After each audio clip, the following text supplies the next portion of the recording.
Hey everyone, how are y'all? Stevie, thank you for becoming a member. Welcome to the family.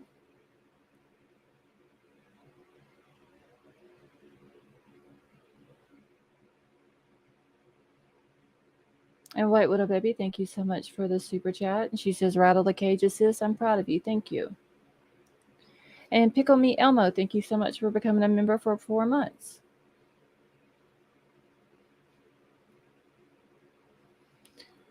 Stone Gator, how are you? Hey Moonvale, Glowbug, how are you? Hey Kelly.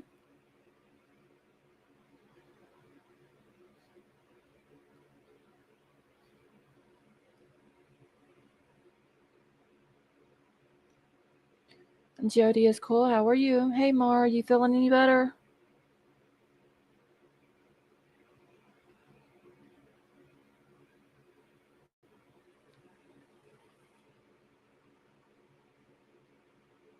L'Oreal, how are you? Hey William, how are you? Yeah, make sure to hit that thumbs up on your way in too, please. Just Ann, how are you?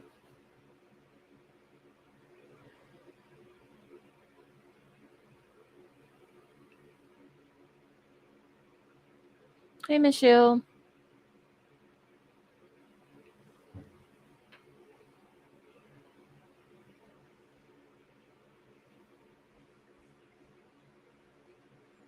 Okay, get my shit on live chat here. Teresa, how are you?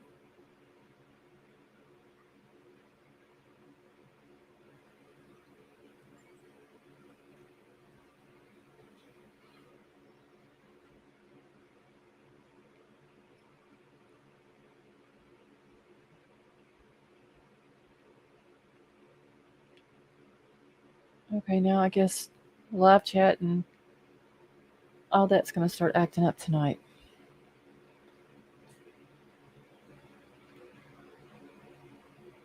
HH4, how are you? Mara, thank you so much for the super sticker. My live chat on my phone keeps bouncing back to the top chat or whatever. I don't know why it's doing that. L'Oreal, you're very welcome. And yes, I'm doing good. Thank you. Hey, Tad, how are you? Quick reminder, at 12 a.m. Pacific time, 2 a.m. Central is King Scarlett's birthday. I actually have... Wait, I did write that down last night, didn't I? I think I did. I should be able to remember it. But I do remember writing it down, but I don't know what I did with my little note. What the heck? Y'all have to remind me. Hey, Judy, how are you? My foot hurts so bad, but they're working. One more. Hopefully it'll get to feeling better and it won't be hurting you as bad.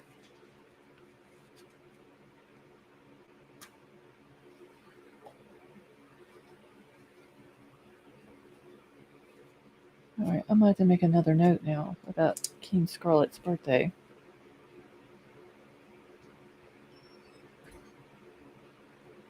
I know I made one last night, but I don't know what happened to it.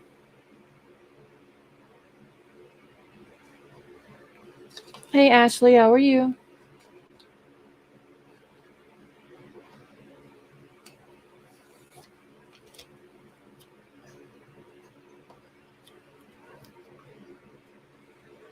Okay.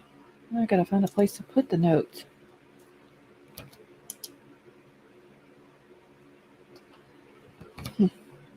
Oh, shit. Hold on, y'all. I'm trying to find a place to put the note so I won't forget it.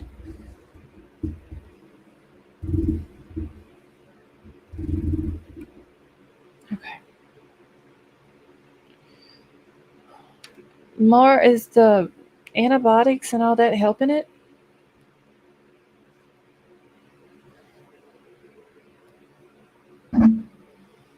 You're welcome, Tad, and thank you for reminding me. Like I said, I did write it down last night, but I don't know what I did with my little sticky note. It's here somewhere, but I did write another one, so we should be good.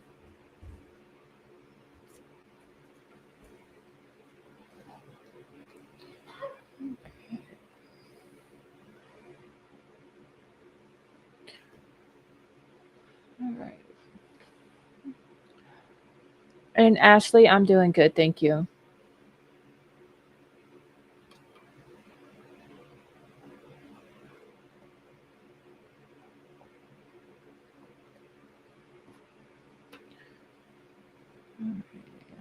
See, the wound is getting better slowly, but walking on the foot, I can't put my heel down.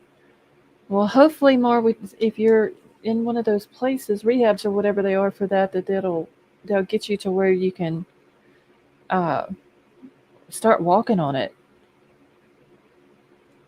But at least the antibiotics are helping you, so that's a good thing.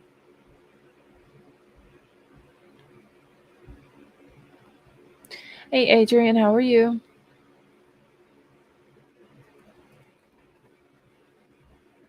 H Town Finest, how are you? Okay, so we're pinning the email to the top of the chat.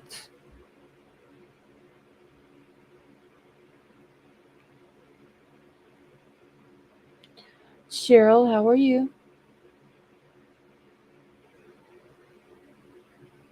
Hey, Obsessed for Disneyland, how are you?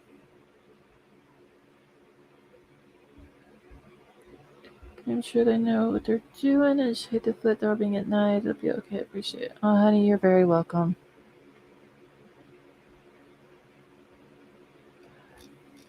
Cheryl, didn't you say that you got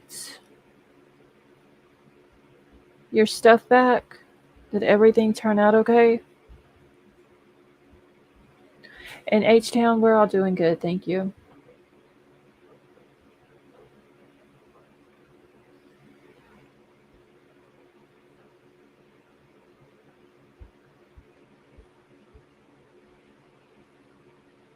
Hold on one second, y'all.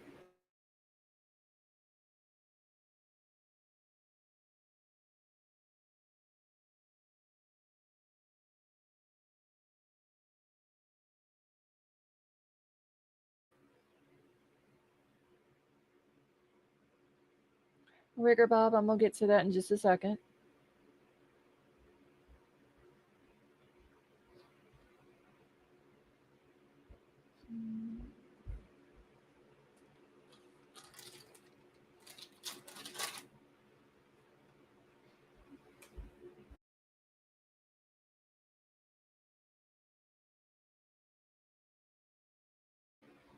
All right.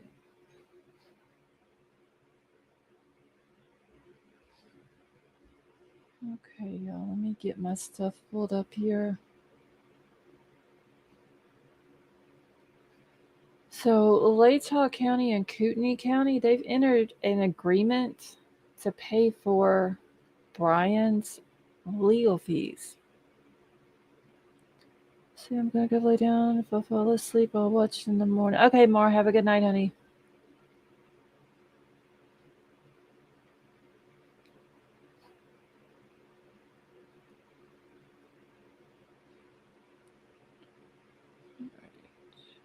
Hey, Carrie, how are you?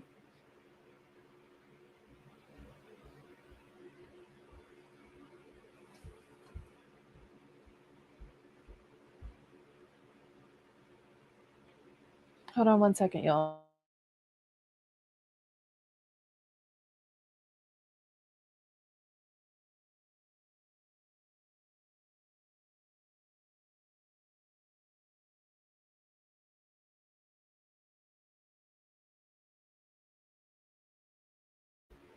Okay.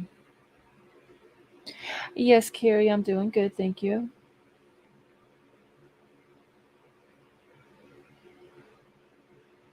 Okay, y'all, let me get to reading this. Oh my gosh. My thing is not want to work right. It keeps bouncing off of my live chat.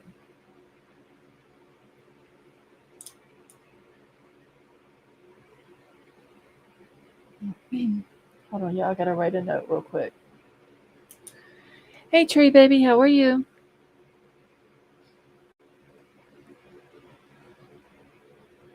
Okay, so this says that Latah and Kootenai counties have entered an agreement for defense attorney in the Moscow murders case.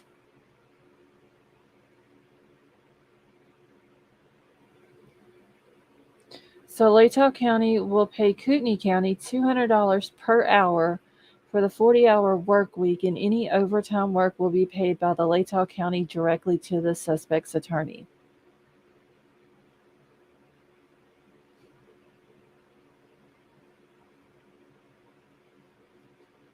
So they're going to end up racking up some money on this. These attorneys are, because not just her, but the other attorney as well, the litigation attorney, plus anybody else that's working. I believe there was a private investigator or something like that, or a legal team or something that's also getting paid in this. Hey, Marissa, how are you? All right, so it says that the public defender representing the University of Idaho student's murder suspect will earn $200 per hour during her standard work week, according to an agreement KREM2 obtained through a public record request with Kootenai County. Adrian, Kootenai County is where Coeur d'Alene, Idaho is. It's where Ann Taylor, where her office is. She's like their chief public defender up there. And so since she's the one in that part of the state who was qualified to represent someone in a death penalty case, that's why she is Bryan Kohberger's attorney. And because Latah County, and it does explain in the article, but Latah County doesn't have a public defender who can do, hey, crime sleuthin', that can do death penalty cases. So they have to actually pay the public defender's office in Kootenai County.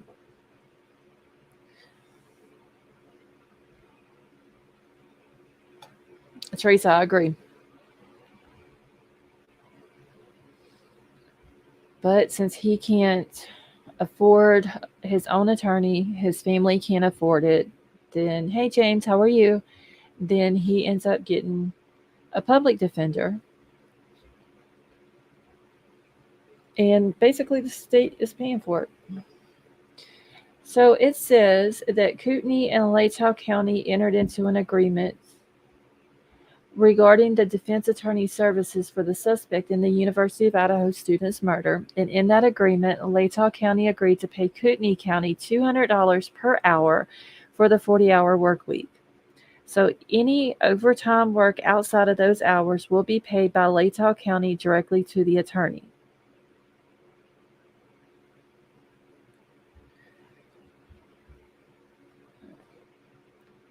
Ann Taylor is representing Bryan Kohberger, the 28-year-old man accused of killing 4 college students last November.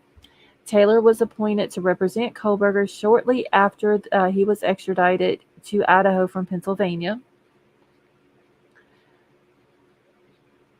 And L'Oreal, thank you so much for becoming a member. Welcome to the family. Hey, Simple Butterfly, how are you? Joanne, how are you?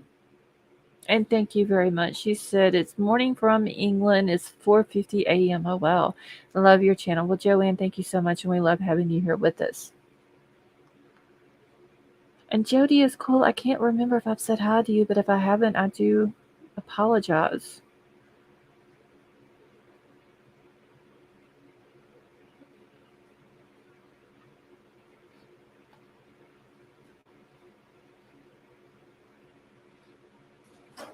And you're very welcome, Joanne.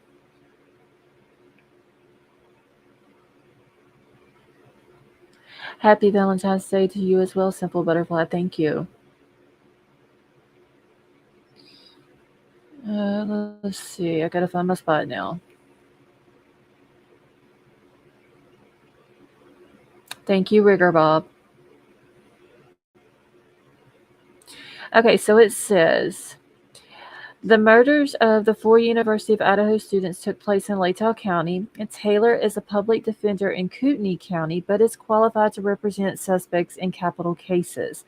Latah County does not have a public defender who is qualified to do so.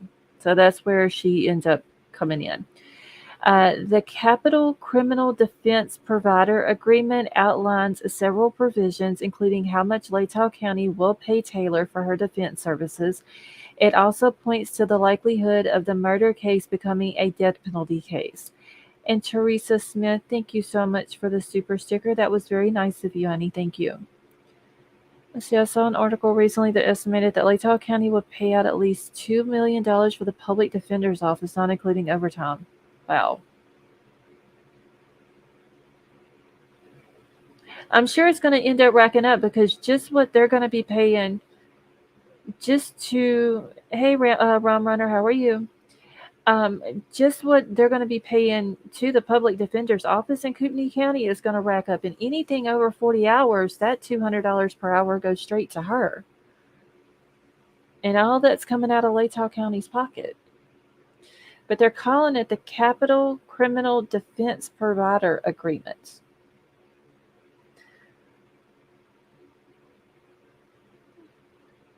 So, according to the agreement, Latah County wanted to establish competent defense counsel to represent the suspect and a team of attorneys who are qualified in death penalty cases. The agreement also details compensation for Taylor and her team. Latah County will pay Kootenai County $200 per hour during the standard 40-hour work week. If Taylor works any hours beyond that, Latah County would pay her $200 per hour directly. Yeah, Crime Sleuth. And I know that he has, okay, so Ann Taylor's like attorney number one. Then he has the, I forgot what the guy's name is, but he's the litigation attorney. He's the one that came out and did the one court document that I read the other night, and I can't think of the name of it, but basically he is, it had something to do with the non-dissemination order and all this snap. I'll have to go back and pull that up in a minute. That court document, because it has his name on it and his what the court document was for. Bear with me because I'm somewhat new to YouTube.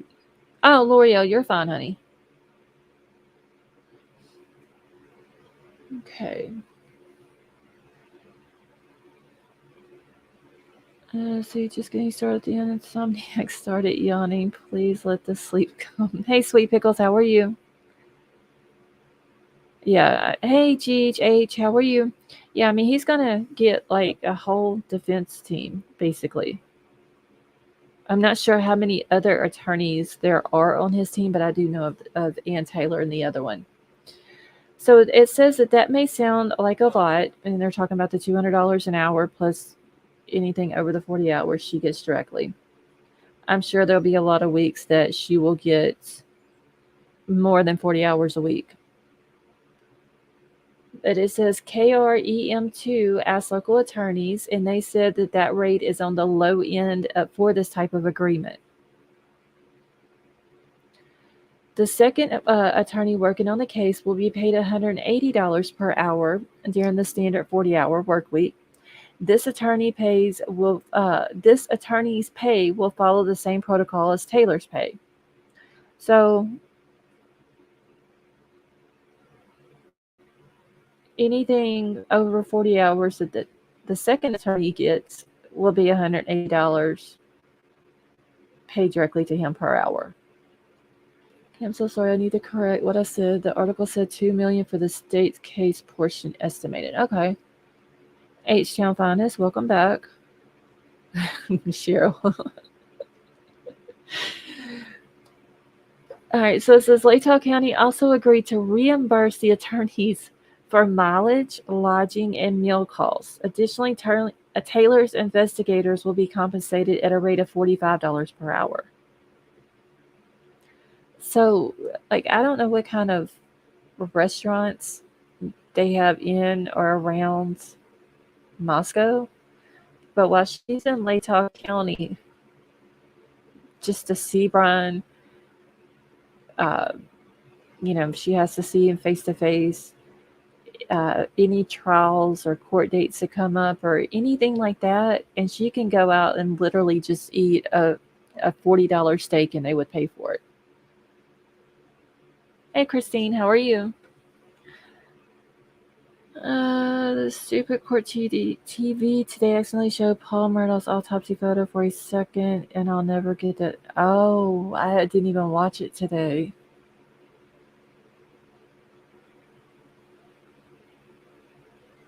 Wow. Okay, so Taylor's investigators are going to be compensated at a rate of $45 per hour. The Latah County Commissioner approved a draft of the agreement on February the 7th, and Kootenai County approved the same agreement on Tuesday, which would have been today, the 14th. However, their agreement went into effect on December the 30th of 2022. Hey, Gregory, how are you? So, hey, Michelle, how are you? So she's been racking up the money already since December the 30th. So mentions of death-qualified attorneys in the agreement are a big indication that Latah County prosecutor may pursue the death penalty, and the cost to do this can add up quickly. But Idaho has a voluntary capital crimes defense fund to ease the burden. In order to access the fund, a county must meet a criteria, one of which includes a county prosecutor must declare that they will seek the death penalty no later than 30 days after the defendant enters a plea. Yes, Gregory, I'm doing good, thank you. So Kohberger is expected to enter his plea on June the 26th, which means that the Latah County prosecutor has until the end of July to officially pursue the death penalty. So 30 days after he enters his plea, which will be June the 26th. So by July the 26th, we should know if they're going to pursue the death penalty or not. Teresa, that is true. She's going to get wealthy off of it. And actually, I should have figured it out before I went live. How much that would be. That is that's a lot of money.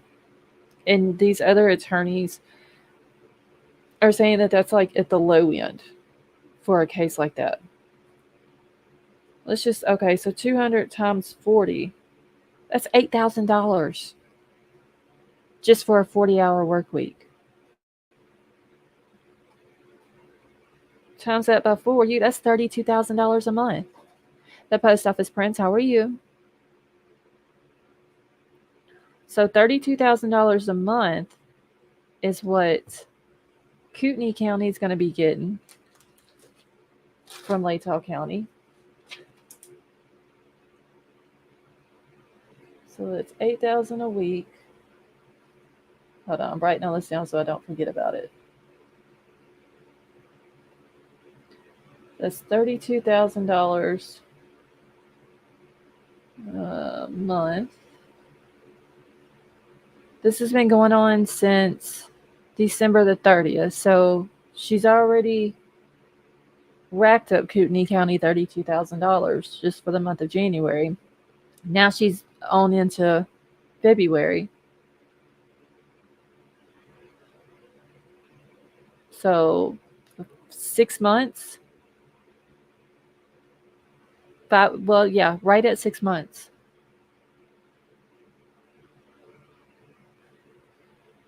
Okay, so let's see. That's $192,000. Give or take a little bit.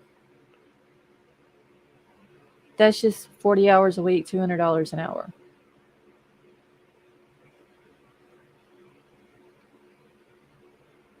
That's a lot of money.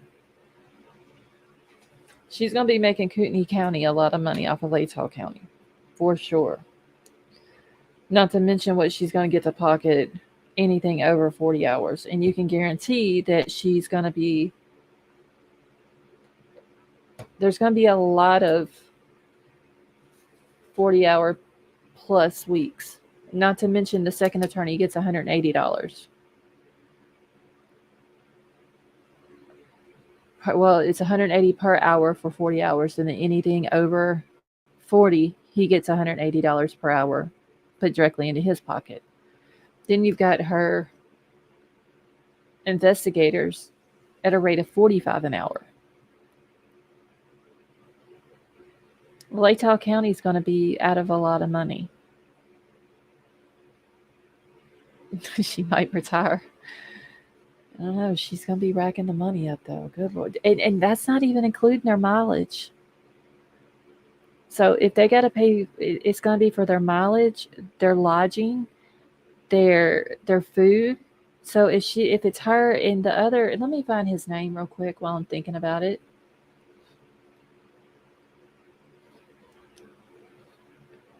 More than likely, whenever she comes down to talk to him, she's going to be bringing another attorney with her.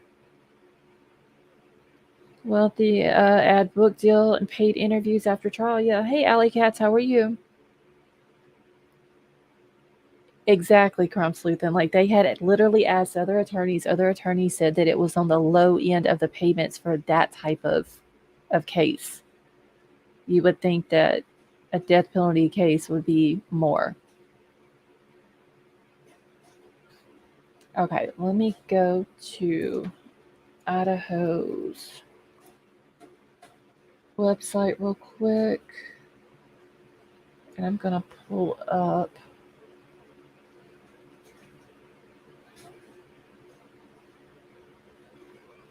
this. Okay,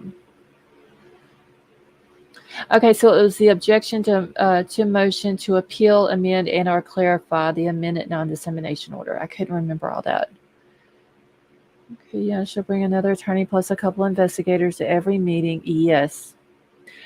All right, so let me zoom in on this. Jay Logston is the guy's name, the litigator.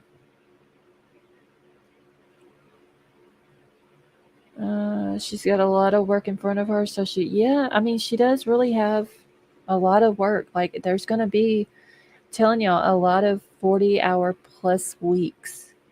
You wonder why she dumped her clients and she's going to milk the shit out of this. I see continuation.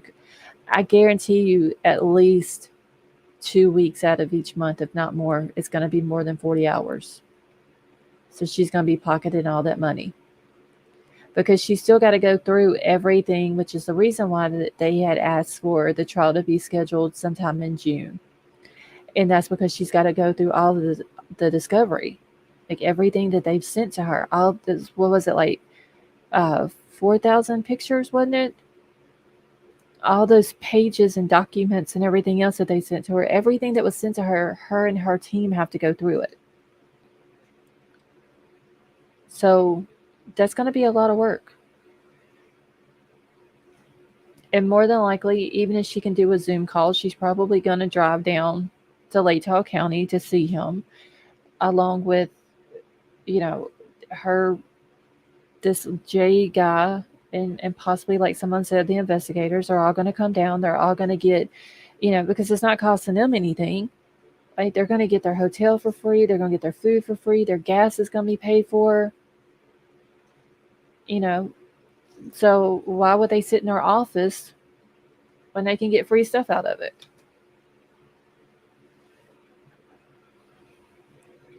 She has to focus on it. You're defending against being charged with quadruple homicide. That's all. Yes.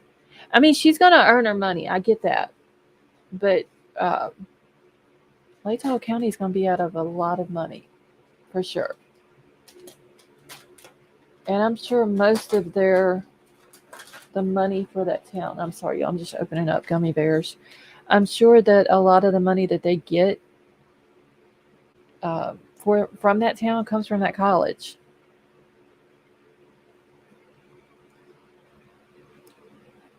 From the college, from the families who make large contributions to that college and everything. Canada, everything is free. If she gets a team, does that mean 200 is her budget for them as well? Okay, so Stevie, it said that for Anne, she will Latah County, and I will pull the article back up here for you. Hold on, let me grab it. Where'd it go? Right here. So Ann Taylor's fee is $200 an hour, up to 40 hours. Hey, Lori and CJ, how are y'all? Anything over 40 hours in a work week, it will go, that $200 will go straight to her.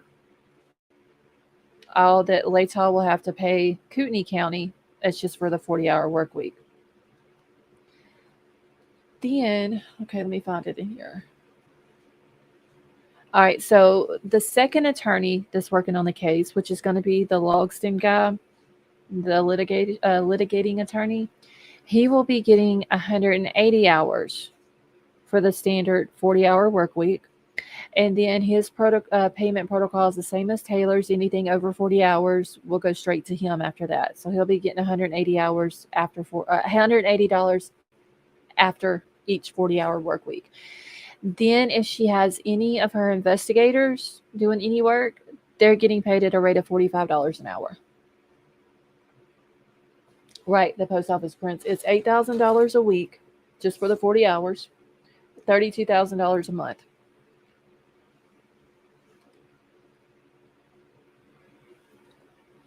Plus, because Kootenai County down to Latah County, I believe is what, over an hour? If they have to come down there, any gas, any lodging, hotels and all that, and any food, Latah County's paying for it. Let me see, let me find where that was at.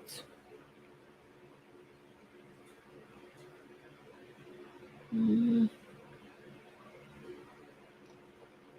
I know I just seen it. Where'd it go? Okay, yes.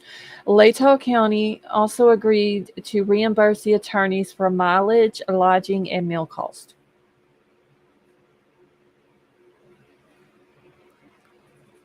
So they're going to be out of a lot of money.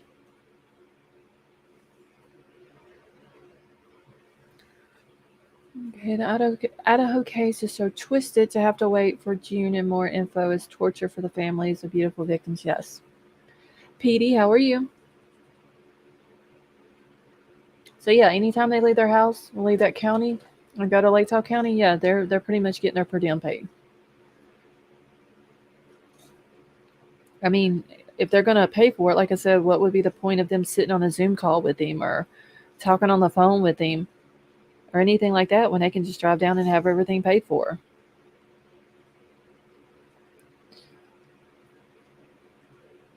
So they get an expense account. Yeah, that's what I was saying. Unless there's somewhere in this agreement, they only get like a certain amount on food and stuff like that. Hey, Jay, look, how are you? They might have put that in the agreement that they would allow so much on food per day or something like that. There may be something in the agreement like that. Miss Kelly, how are you? And happy Valentine's Day to you as well.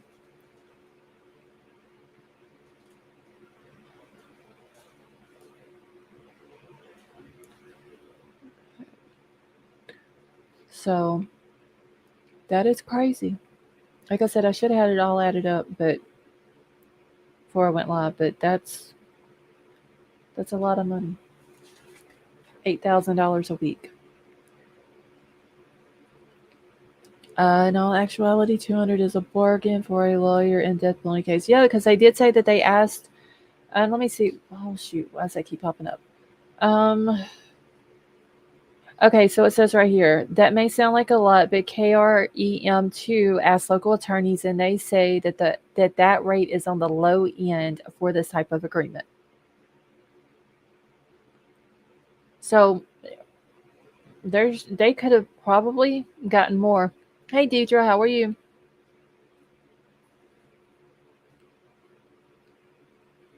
Teresa, you're fine. I mean, and who knows? When this whole thing was going back and forth and they were trying to come up with an agreement, Kootenai County might have went higher. They might have asked for more and just finally agreed on $200 an hour.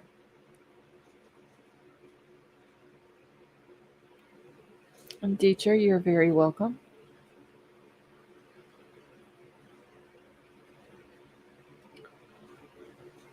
So she's going to make Kootenai County a lot of money, plus make herself a lot of money as well.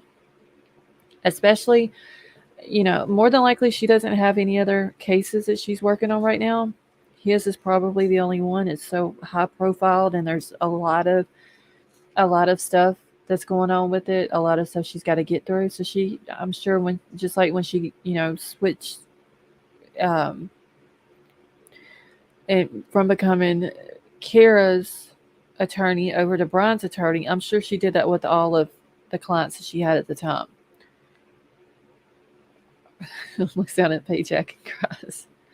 That's crazy. Hey, Perfect, how are you? Um, so I'm sure she got rid of all of her other clients, and it's just going to concentrate on him. And Gregory, that is true. She stands to gain a lot of notoriety. Because if y'all remember, as soon as it was announced that he was going to have her as his attorney, um, like it was already coming out about how she got the other guy off and all this and that, and which he ended up going back to trial anyway. But she proved that the cop had been lying, and and all this and that. But like all of that was already out there, that she was a good attorney.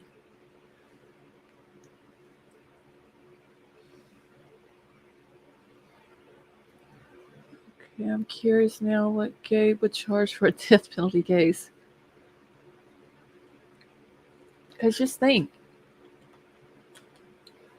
death penalty cases, there's a lot that goes into it, because this person's life that they're defending is on the line.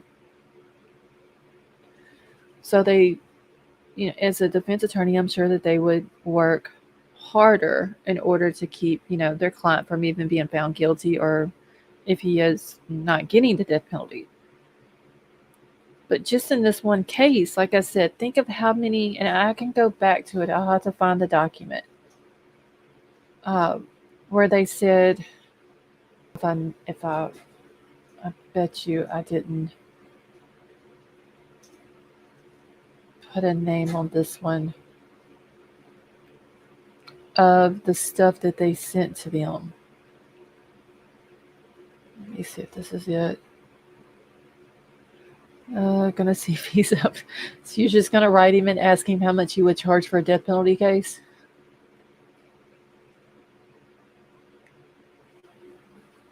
Let me see if this is a document of what all they sent. Okay, no, this isn't it.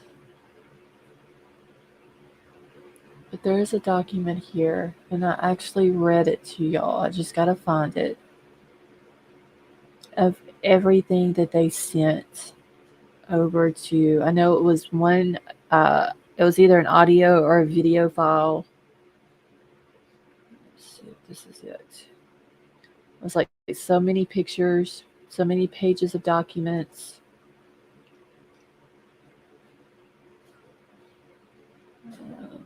Oh, that's the same thing I just had pulled up.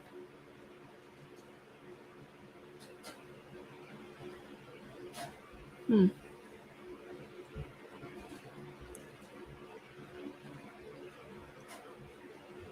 teacher, I actually got that.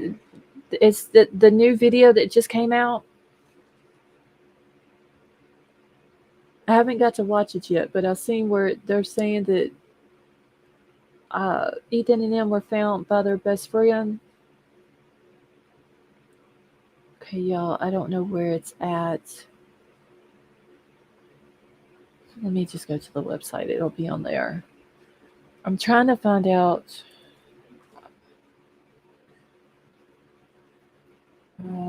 Let's see. State's response. Here we go.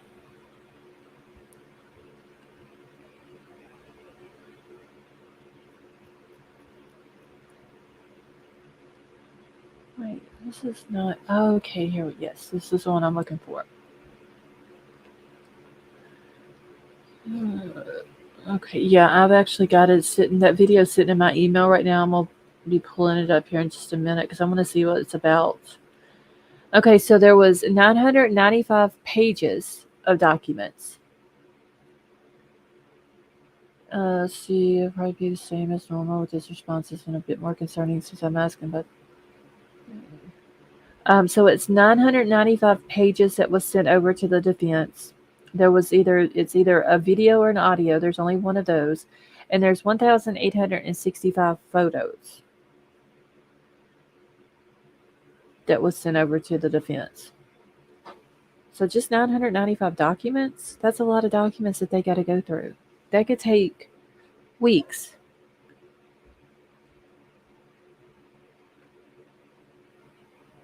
And then all these photos, plus everything else that they've got to work on, uh, going through, talking to witnesses and, I'm sure experts that they've got to talk to and all that.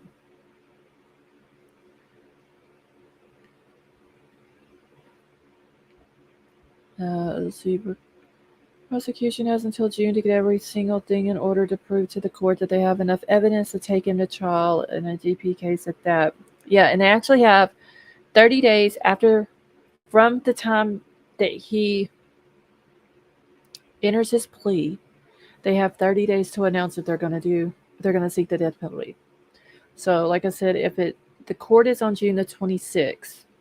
There's 30 days in June. So by July the 26th, we should know if they're going to seek the death penalty. And White Widow Baby, yeah, there's so many photos, but I thought at one time they had said that there was more crime scene photos than that. I could be wrong. Let me go to the police department's website, because I thought they had said at one time that there was way more than that in photos that they had taken. I just don't remember what day they said that on.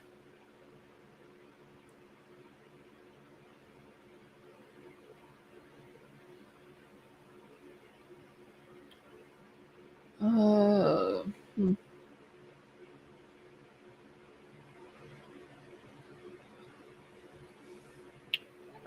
End of February, what crime sleuthing?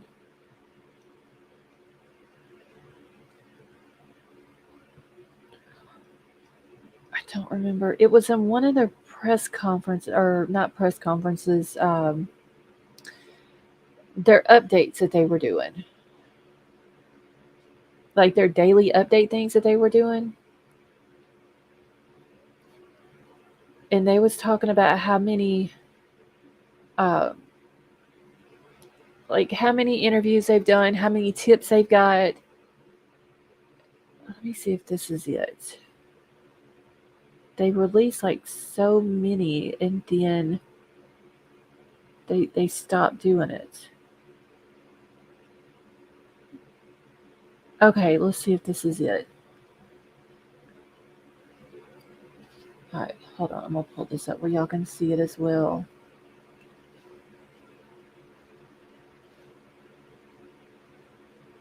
Okay. This one's from December the 13th. Let me zoom in right here. Okay, so they've had, as of December the 13th, they had more than 2,770 calls to the tip line, over 2,645 emails.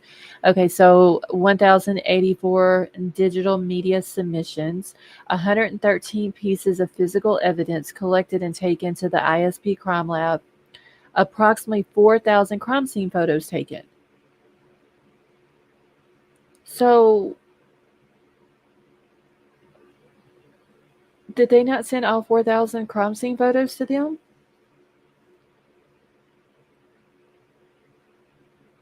It only said 1,800 and something, right?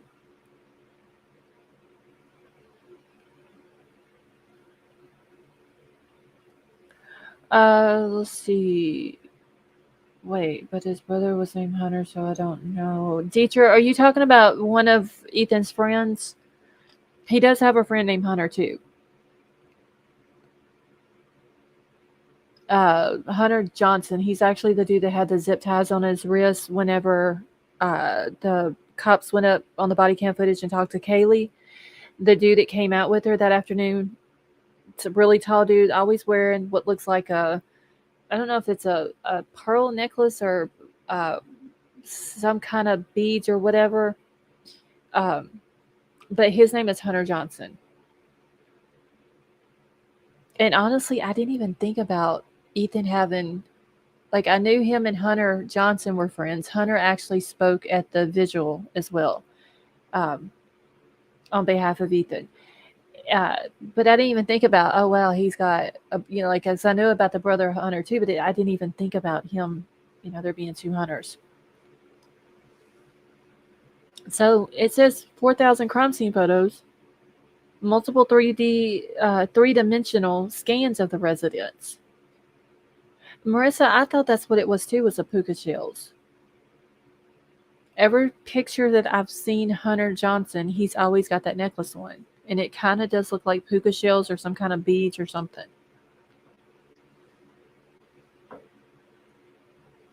So if they took 4,000 crime scene photos, I wonder why they didn't send all 4,000 over to him. Who is paying for the defense investigating and specialists? The defense investigators is also being paid by Latah County. They're actually being paid $45 an hour.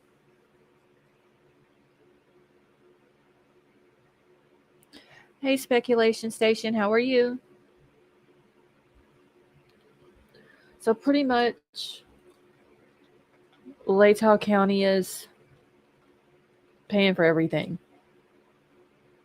Some of those experts cost a lot. Yeah, it didn't say anything about experts, like the expert witnesses or anything like that. Now, that could also be in the agreement. I'm going to have to get the agreement.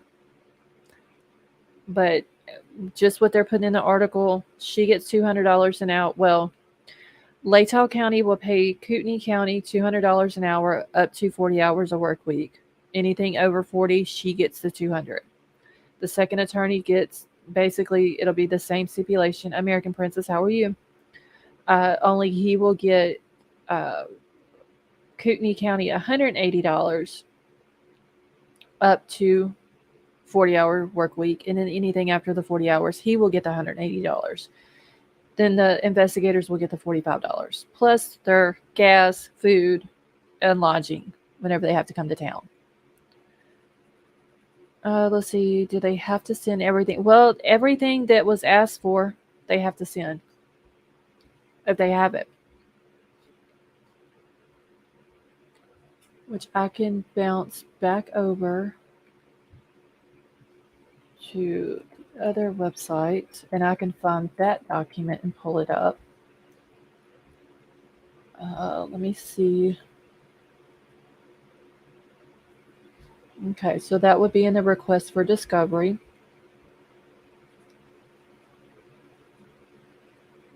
Getting me a puppy, decided on a Shih Tzu. Oh, Speculation Station, that's awesome. All right, so let me pull up the request for discovery.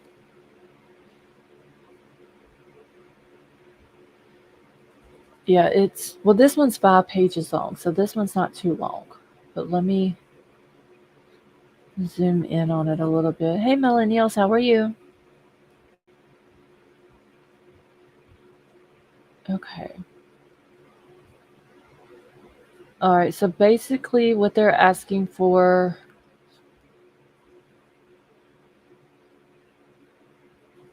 statements of the defendant,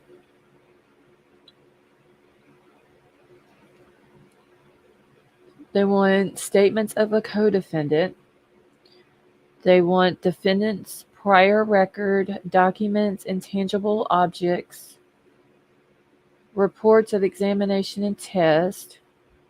Okay, so the documents of tangible objects, the permit the defense to inspect and copy all books, papers, documents, photographs, tangible objects and copies and portions thereof which are in possession or control of the prosecuting attorney and which are material to the preparation of the defense or intended for use by the prosecutor as evidence at trial or obtained from or belonging to the defendant.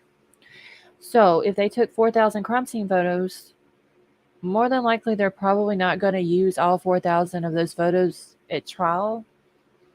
So I wonder if they just narrowed it down to the 1,800 and whatever it was that they sent to them.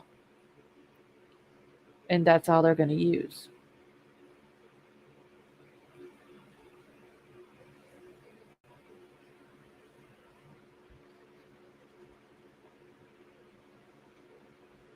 Okay, let's see. All right, so reports of examination and tests, state witnesses. Then they want expert witnesses, police reports. Okay, and that would be provide to the defendant all reports, memoranda, and all rough notes or field notes of any agent, officer, investigator involved in the investigation or prosecution of the defendant. And then any digital media recordings, audio and video files, so released to defendant digital media that may or may not contain protected information as defined by ours, ICR 16. So they wanted unredacted digital media and redacted digital media.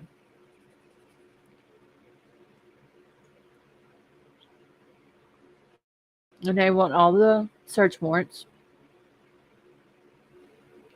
exculpatory evidence. Let's see, inducement, identification, disclosure of whether a defendant or any other person was identified by a lineup. Any evidence pursuant to the IRE 404B, electronic surveillance, drug tests, subpoenas, and certifications. So maybe those 1,800 that they sent over to them were like the most important ones.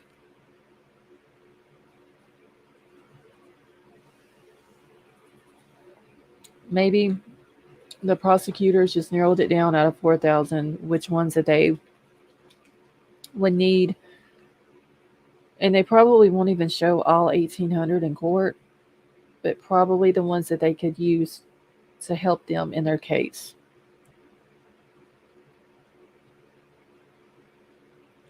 Who is this co-defendant?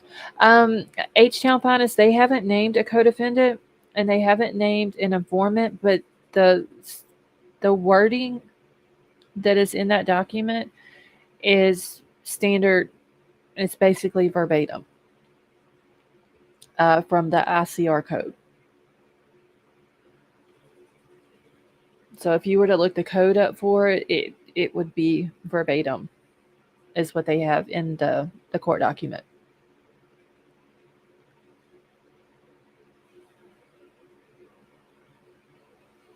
Because if they wouldn't have included it, Bryan's attorney, and then somewhere down the line they end up getting an informant or there is a co-defendant, if they didn't ask for it and then they go to court with it, the prosecutors, like, he would be screwed. So it's safe to put everything in there, just basically word for word. And if there happened to be an informant or a co-defendant, then they'll find out through the court documents, through the discovery. Hey, the Rockaways, how are you? Yeah, I think the Kootenai County, because the Rockaways are saying that those rates are very cheap for the service provided. And James, have a wonderful night. I think that Kootenai County probably asked for more, and Latah wasn't having it, and they just ended up probably going back and forth until they came up with $200 an hour.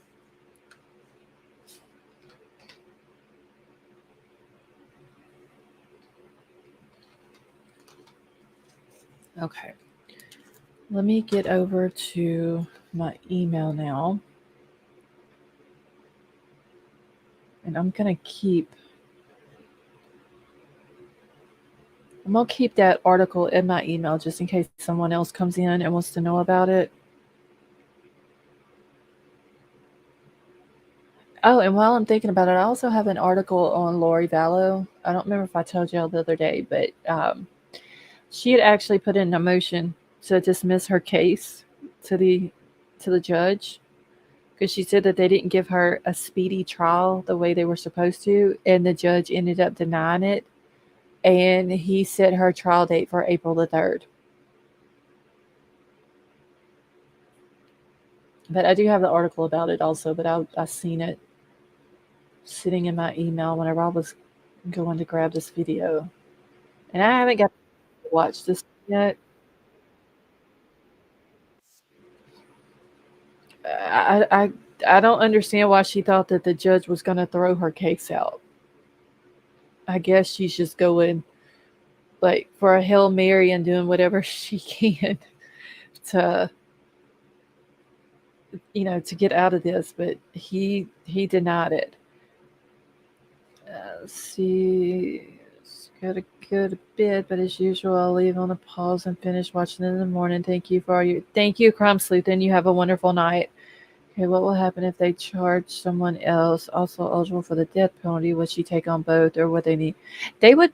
Wouldn't they have to get different death penalty attorneys?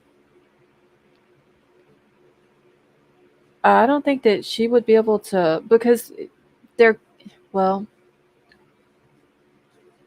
If they had their like with Lori and Chad, Chad's attorney tried to get his and her trials severed so they wouldn't be together. Um, and the judge said no because if you were to sever the trials and you had one for Chad and one for Lori, then that's two different trials, two different long periods of time that both trials would take. Then that's the same witnesses, the same evidence and everything. So they're going to have it together. If somebody else comes up and is Bryan's co-defendant, it seems like they would want to have the trials together, but then they would have to pull a death penalty qualified attorney from another part of the state then. They would just pull one probably from South Idaho. And if I'm not mistaken, I believe that I read somewhere that in Idaho, is it the death penalty attorneys can only have two cases at one time? I have to go back and see if I can find that article.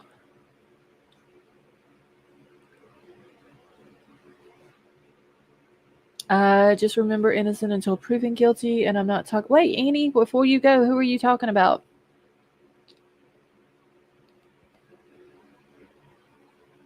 Okay.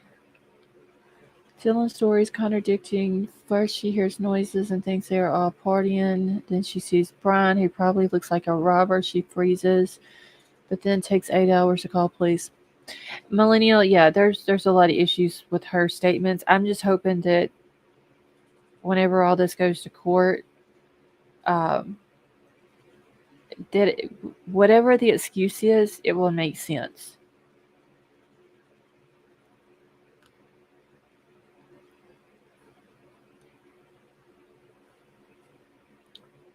Let's see. Do you think if there is in fact a co-defendant, we would hear about it by now?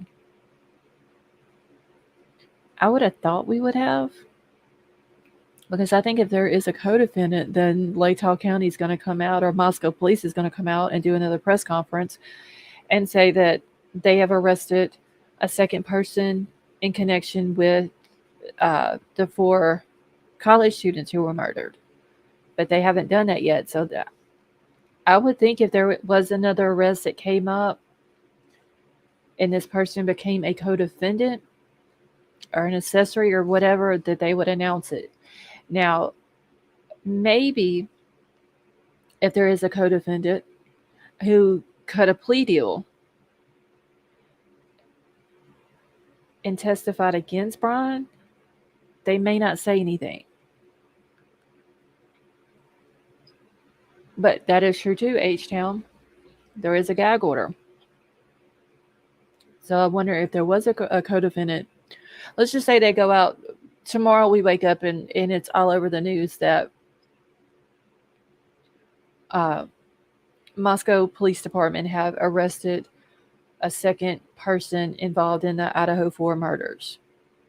We're going to hear about it from the news, but I'm wondering, like H-Town Finance is saying, with there being a gag order in place, if the judge would allow Moscow Police Department or ISP or whoever come out and do a press conference about it.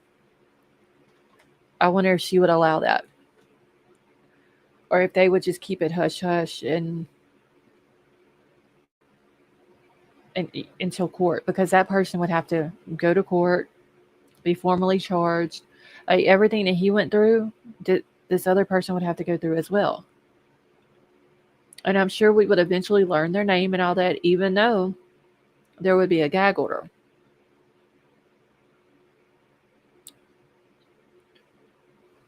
But, like I said, if there happens to be a co-defendant who ends up turning out to testify against him, I don't know if they would release that or not.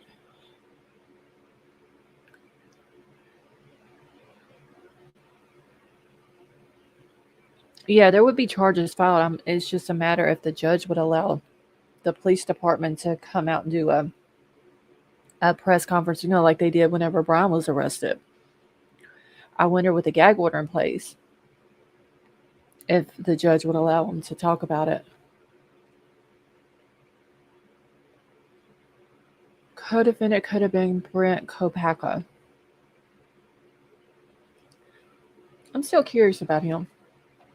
If he had anything to, not with what happened in the house, but just if he knew about it, if he was friends with Bryan, or just had any dealings at all with Bryan at any point. Maybe don't even know about the murders themselves, but just knew Bryan. I've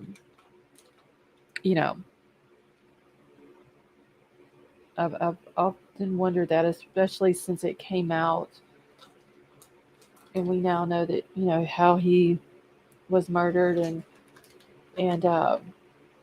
yeah, I gotta pour my gummy bears out. Hold on, and where he was at whenever it happened, and all that. Brent just sounds like someone who got sucked into the story. Honestly, Deetra, I mean, if he didn't have anything to do with it and he didn't know Bryan, honestly, he got sucked into it because of what happened. And like with him being from Pullman and being that close to Moscow, and then him also having a Moscow address and all this and that, I think that's where a lot of people started pulling him into the story. And he might not have had anything at all to do with it. It just may, be a coincidence that he happened to be close. He happened to have a Moscow address at one point. He right there next to the college and everything. It could all just be a coincidence with him.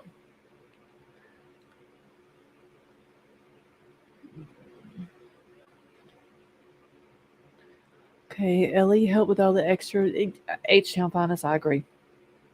With all the different stories, and I even said this last night, all the different things that they lied about from the beginning. And that's what made people question them and everything else. All right, let me grab this video now. I guess it might help if I pulled it up.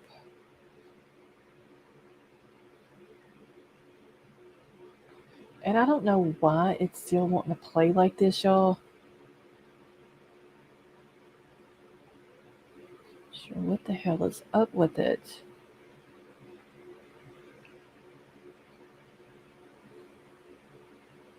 Hold on. Yeah, it's got something to do with the quality of the video.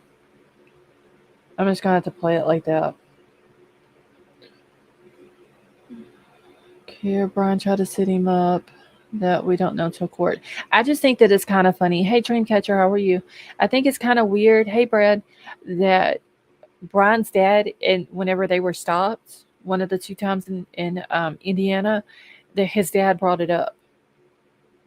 That it was weird, like how he said it and everything. Hey, Julie, how are you?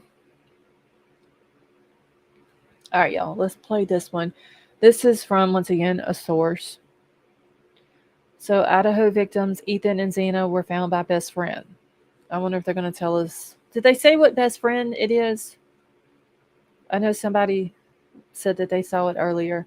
Surely the biggest weakness in BK only drove car and Kohberger kill was that BK would not, with his intense interest, allow that BK wanted kill experience for himself. Okay, I think his dad is 67 and clueless. Hey, Lulu, how are you? No, she won't say the name. Okay. All right. Well, I'm fixing to watch it, y'all. Y'all gonna watch it with me for the first time because it was sent to me in an email, and I haven't got to see it yet. It was just sent. Like I got this one, and there's another one sent in my email that I haven't got to watch yet. All right. So y'all know the drill. If you can't hear it, just let me know. We've known a lot of things, not everything, but the probable cause affidavit, some of the police reporting, and the news conferences, that's given us a small picture. But what we haven't known is what happened prior to the first responders arriving on the scene. And tonight I can tell you. You have heard that the 911 call was made from a surviving roommate's cell phone. But we can now tell you who it was who made that call. I'm not going to name the person, but it was Ethan's best friend who made the 911 call. And that's because it was Ethan's best friend who made the discovery of Xana and Ethan's bodies. And that is a very tragic and sad detail to report. Up until now, it had been an assumption that there was maybe an unconscious person because it was a guess that there was someone behind the door who wasn't answering a bedroom door. Now we can tell you that it was Ethan's best friend who had been called over that morning and made the discovery and took Ethan's pulse. Also called out to get 911 on the phone. It is more than likely that the phone that was used to call 911 was surviving roommate Dylan Mortenson's cell phone. You have probably heard up until now that it was an unconscious person that the dispatch said over the radio, but that's not unusual because when there's confusion, it's standard protocol according to an article that came out recently in Airmail. Standard protocol, if there's confusion, just to skip the necessities of getting clarity and just dispatch the first responders for an unconscious person, regardless of what the actual situation is. So for anyone getting caught up on an unconscious person, probably not a good idea, given the fact that that's just sort of a standard description for get moving. We need people on the location. Again, this is multiple sources tonight with knowledge of the investigation telling us about who made the discovery of Ethan's body and then, of course, of Xana's body. What I can tell you is who made the discovery of Maddie and Kaylee on the third floor. I'm not sure if it was any of the other kids who were called over. What is interesting about this whole scenario that played out that morning was that kids came over to the home and then 911 was called. So who knows if there was any knowledge of the carnage that had taken place in that home before the kids came over. I mean, it's college, right? It's Sunday morning after a fun Saturday night.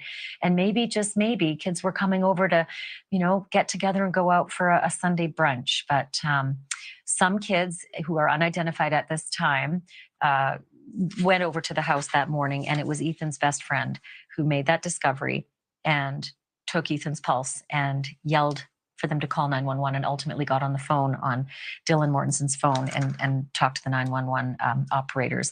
I want to bring in News Nation senior national correspondent Bryan Enton.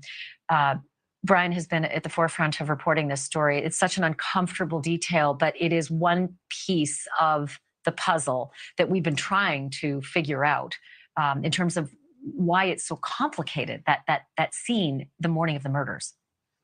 Yeah, so much of this has been confusing based on the reports we've gotten from police. There have been so many holes and things that they haven't shared. I think beginning with your exclusive reporting last week, things started to make a little bit more sense in terms of surviving roommate Dylan and the fact that she may have thought that there were noises coming from upstairs, but not necessarily noises that meant that something bad was happening or that a murder was happening. That started to explain why she may have not initially called 911, in the middle of the night. Your exclusive reporting sort of shed light on that. And now I think this sort of continues to, again, put the pieces together now to know that there were people who came to the house that morning.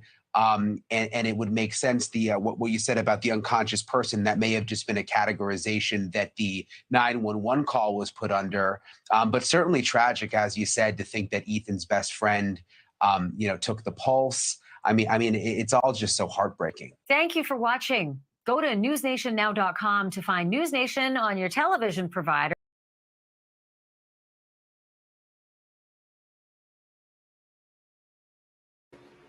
Okay, sorry y'all, I couldn't get it off my dang screen. And musical, I completely understand what you're saying. It's hard to deal with, honestly.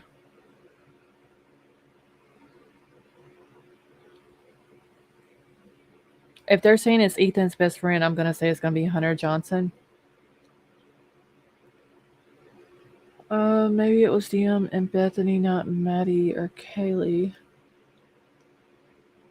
I don't know. Who was it? Was it Kaylee's sister, Olivia, that came out and said that there was some people that were talking about the OnlyFans account, but they really didn't have one. I believe it was Kaylee's sister.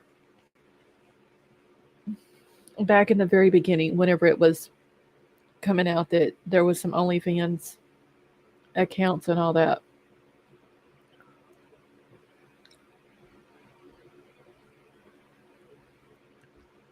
Let's see. And if it's just a party, you don't call a friend because you are afraid to leave the room either. Well, okay. If he went to Ethan and Xana's room, he thought that Ethan was passed out. He had to have seen everything around there. Why check the pulse?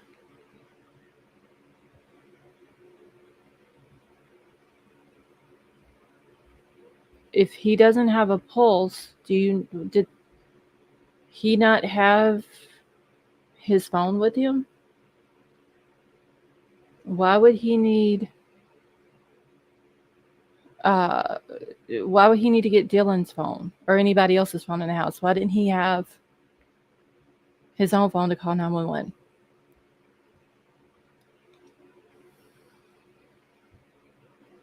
Eliza, how are you? Imagine what it looked like in there. I would be on the phone. Exactly. You know that there had to be red stuff all in there.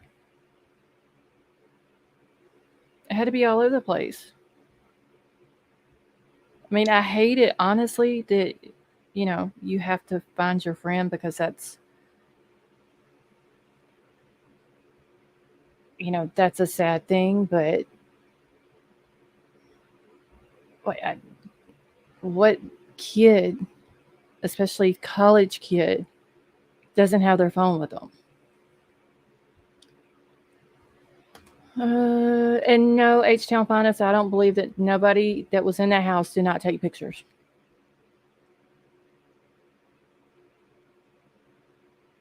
I really don't.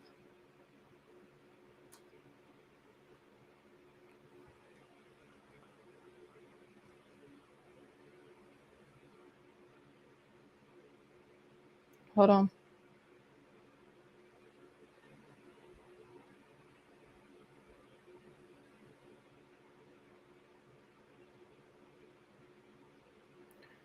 Hey, Jerry, how are you?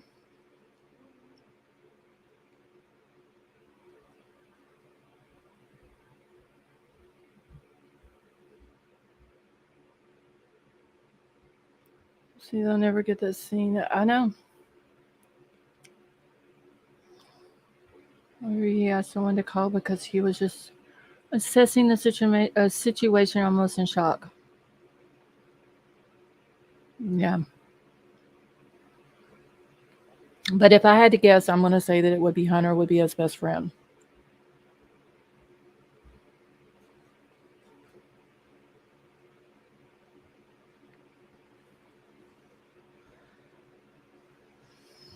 Okay, but blood was drawing me and not being able to see the cut.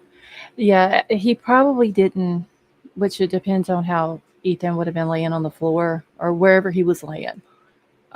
It might have been to where he couldn't see it, but I still would have thought there would have been stuff.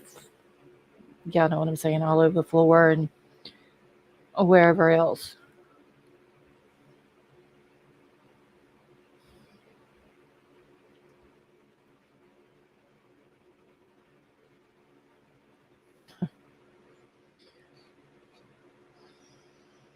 Okay, hold on.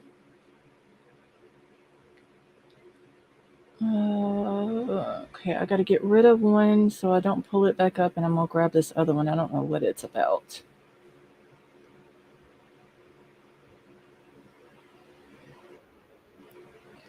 It's probably too much to take. I can just I'm pretty sure who whoever it was that found them is gonna have to have therapy.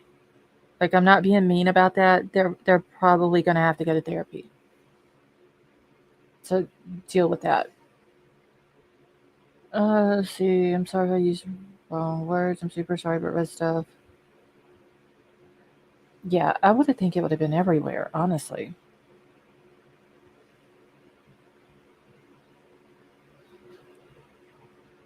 Okay, let me see what this is. Something about an attorney in Idaho.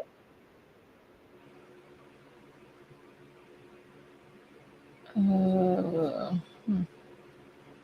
When did this come out?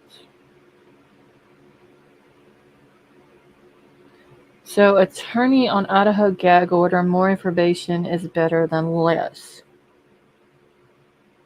Hmm.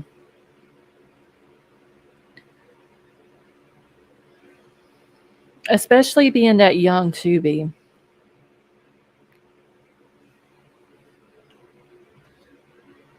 More than likely, they've never seen anything like that before. Probably too much for them.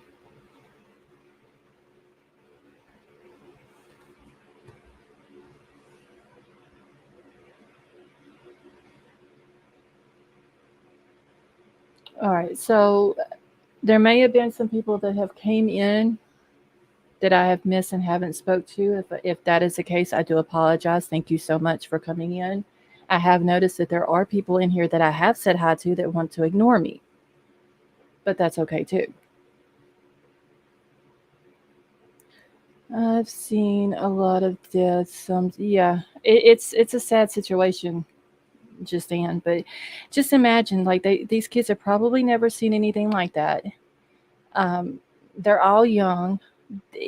Ethan was just at the frat house the night before that. Hey, Lori, how are you? Ethan was at the frat house the night before that.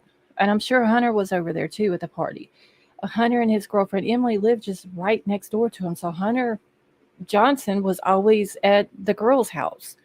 Um, there is a video that I seen somebody had posted. I believe it was from TikTok, but it was posted on Facebook of Hunter and Ethan. Talking about Hunter Johnson, not Ethan's brother Hunter, but they were actually at the girl's house and they were singing and somebody was filming them and they were laughing and having a good time and everything else. So that's one reason why I say if they're saying his best friend, I'm going to say, yeah, Marissa, you did, honey. Um, that's why I'm going to say if they're saying his best friend, but they're not giving the best friend's name out, that's why I'm saying it's going to be Hunter Johnson. He also spoke for Ethan at the memorial and all that. Yeah, honey, you did too.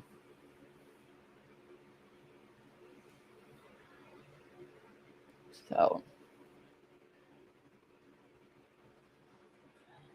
yeah, pretty much everybody has said hi back. It's just sometimes I say hi to people that come in and they just want to come in and they want to ignore me saying hi or the mod saying hi. So, anyway.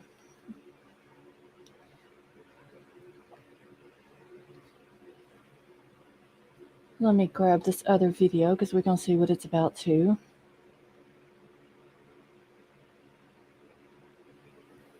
This one came out 46 minutes ago.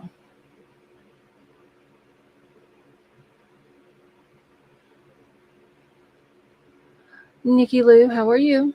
Ethan probably had many best friends. Yeah, I mean, he seemed like a type of kid, which all of them did, honestly, all four of the victims. They all seemed like uh, they were the types who could get along with anybody, who had, like, we know that there was Kaylee and Maddie, and like they were more than best friends. They were sisters, um, and had been since sixth grade. And then you have Ethan and Xana who were together, in love with each other and all that. But I'm sure each one of them individually probably, yes, had several best friends. Thank you, Teresa.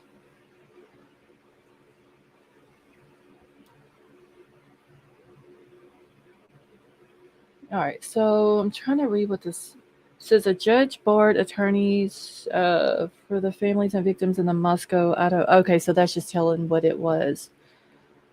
Lulu, thank you so much for the super sticker. That was very nice of you. Thank you. No, see, yes, and she always greets us. Yeah, drink catcher. I mean, I just like to say hi to everybody as they come in and make them feel welcome. And that's why I always go back because sometimes people may sneak in and I don't see them. So I always want to make sure, that I let everybody know if I haven't said hi to you, um, that I do apologize and thank you. But there's one person that I've said hi to like the last 4 times that they came in. And so with my mods, and every single time they won't ignore me. And it gets irritating. All right. Thank you, Dreamcatcher. I appreciate that. And Nikki Lou, thank you so much. Jerry, you love whenever I say hi to you.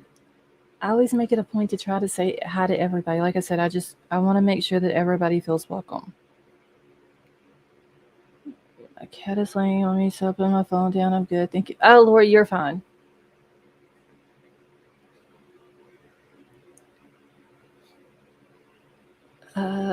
Wait, what? Oh man, I thought I was special, but here I say hello to everyone. No, Michelle, it's not you, honey. Everybody that I see in chat right now, it's none of you.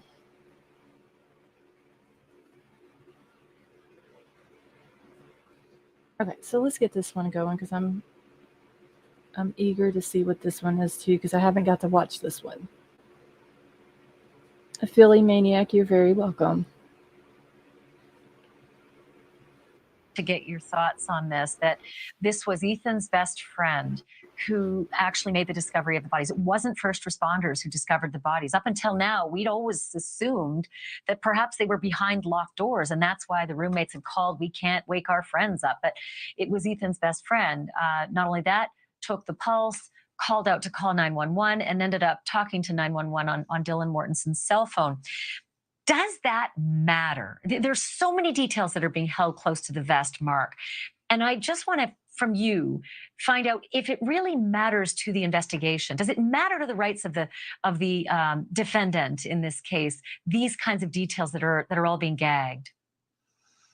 You know, I've always had, Ashley, and you and I have been around together doing various cases for many years, ones that I've tried and ones that you've covered. And one of my frustrations in defending these cases is when you clamp down on the coverage and you do it by way of a gag order. And you'll remember many years ago that started during Michael Jackson and Scott Peterson and then Kobe Bryant and it was basically the same gag order that was kind of circulated, even though it was in different jurisdictions. And the frustration is that gag orders were originally, when F. Lee Bailey did his case many, many years ago, that put him on the map, and it was to protect the defense. Now what it does, I think, in my humble opinion, is that it works to the detriment of the defense. And what ends up happening is you might be able to gag the lawyers, they're under a duty, but law enforcement leaks. Other people leak that are connected that may have documents. I mean, the DeLorean case, I remember the paralegal leaked for the defense. And so what ends up happening is you get all of these kinds of urban legends that kind of flow to the case and to the populace. And there's no way to disabuse people of that. Even when you do jury selection, they just don't, they think they understand things, and it's very hard for people to disabuse themselves or set it aside. I always think in these kinds of cases, more information is better than less. You know, and I just want to touch on that because there is a healthy debate among people who are looking at this case. The First Amendment versus the Sixth Amendment, the right to a speedy trial and a fair trial, an impartial jury. But we also have a transparent system of jurisprudence in America, and that is very important. You know, that's something that not a lot of people talk about as well. I wonder, from your perspective, because you covered these famous, infamous, I should say, defendants, if you can get a jury for OJ, if you can get a jury for Casey, if you can get a jury for John Wayne Gacy, even, not going back a bit here, but do you know what I'm saying? If you can get a jury for those people, is there a danger of protecting a jury pool too much to the detriment of our system in America, where we just don't put people in black hoods and throw them in a gulag? So I've had this argument for decades, and part of what the argument that I've made in response is we have reached a point where we have supersized cases. Idaho is a supersized case. So if you're going to import kind of a tabloid model, and I don't say that in a pejorative sense, I say it what originally kind of developed in England, then why don't we have what's called the Contempt of Court Act, which they have in England, which is as soon as this trial starts, they clamp down. Now, you say, well, that's not part of the American way. Well, then there is another alternative. The other alternative is, well, once you start the trial, sequester the jury. And why I say that is, if you believe the jurors when they tell you they're going to set aside everything they've heard, which is great. I want jurors who have a presumption of guilt many times because they're being honest with me and they'll set it aside. But if they're going to do that, then I want to be able, and I want to be free outside the presence of the jury to argue that evidence should not come in. You take a look at the Murdaugh case. There was so much testimony for the motions in limine outside the presence that seeps into the ether. Jurors are going home each night.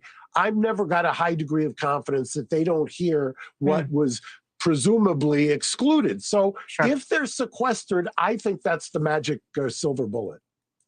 Okay. Well, Mark Aragos, I'm always fascinated in what you have to say because, like I said, you've been there. You've been in the courtroom with very famous people as defendants beside you. And so you know from the other side what it's like. Thank you for this tonight. Look forward to our next time. Thank you, Ashley.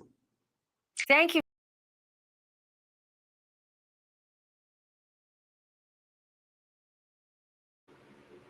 Okay. Hold on, y'all. I need to check something out real quick.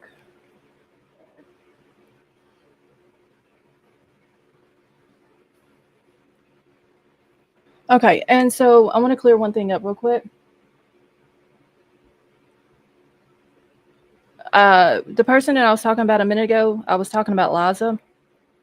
So I just wanted to put that out there because I did see some people who were asking if it was them. Usually whenever I say hi to people, they come in, I say hi, they say hi back, the mods say hi, they say hi back to the mods. But Liza has came in here for the last 4 times. I have said hi to her, the mods have said hi to her, and she has ignored us but said hi to everybody else. If there's an issue, she has my email, she can take care of it like that. But there's no need to be rude in here. So I'm just putting that out there. That way everybody knows that it's not them.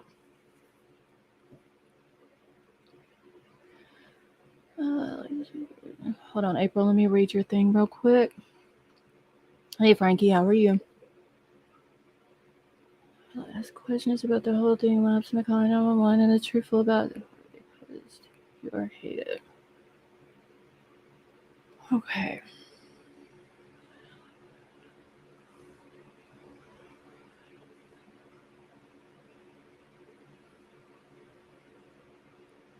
Okay. 1 second, y'all. Rum Runner, you're very welcome. Michelle, you're welcome. And Frankie, I'm doing good, thank you. I thought it was me. No, Sinful Butterfly, it wasn't you. That's why I went ahead and put it out there. That way, I didn't want people thinking it was him if it wasn't. St. John, Ohio here. Well, Lori and CJ, I appreciate y'all being in here.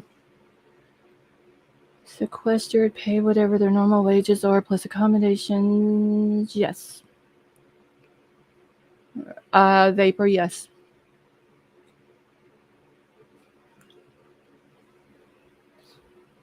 All right, now let me get back into my email.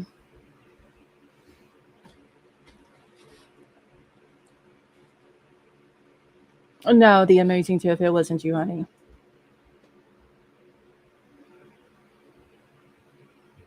Hold on 1 second. Oh.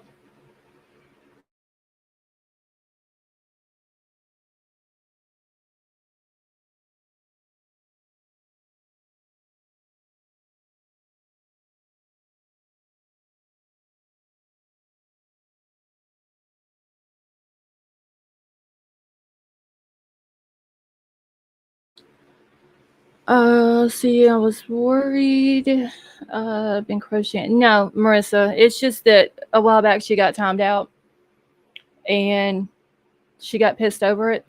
She went and lied about the reason why she was timed out. She got mad at the mod who did it, and now she's pissed at me about it.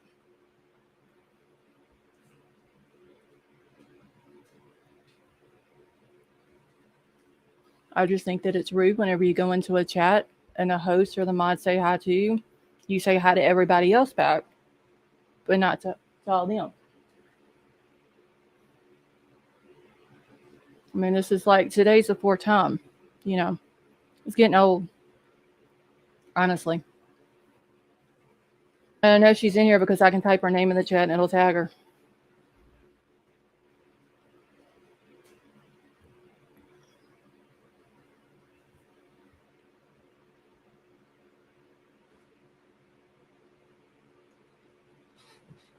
So, anyway.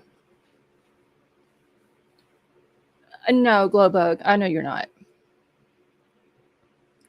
And I wasn't even going to put the name out there, but then I seen where everybody thought that it was him. I didn't want people thinking that they were getting accused of something they didn't do.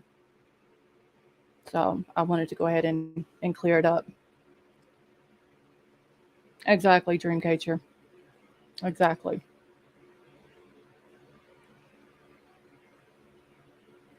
No, Dietrich, she don't have me blocked because I can see her when she just came in chat a few minutes ago. Left a comment. A lot of people said hi to her. I said hi to her. The mod said hi to her. She said hi to everybody else but me and the mod. This is the 4th time she's done it. I let it slide the first 3 times.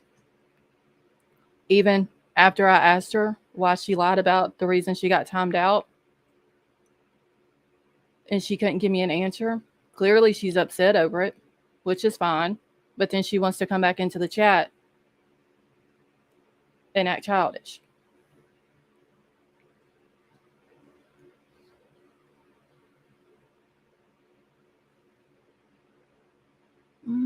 Has anyone ever tried a rice water shampoo bar?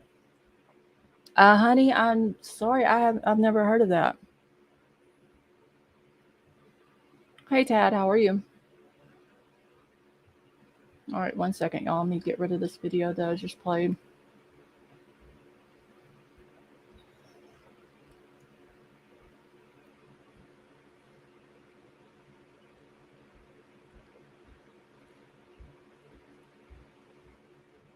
Hold on just 1 second, y'all.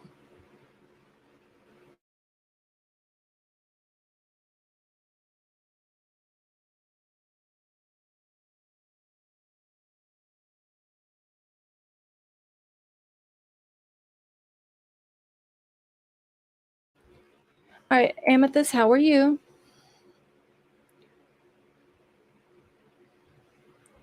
Philly Maniac, thank you so much for gifting those 5 memberships. That was very nice of you.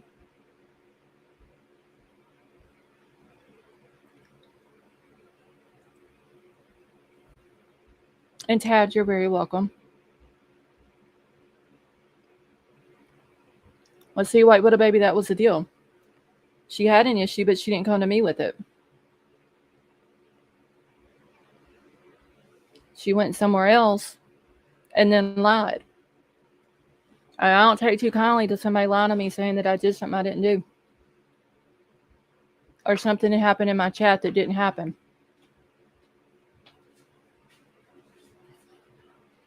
And like I said, I let that shit slide the last 3 times.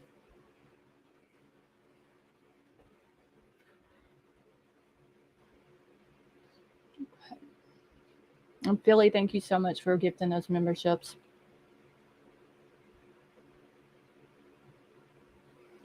All right, y'all, let me see what else I got here.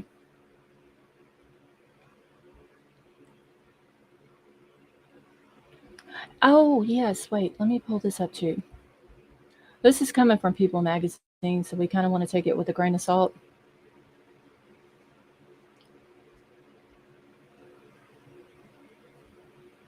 And is King Scarlet in here? Oh wait, it's not February the 15th our time yet. Hold on. I gotta wait another hour and 45 minutes.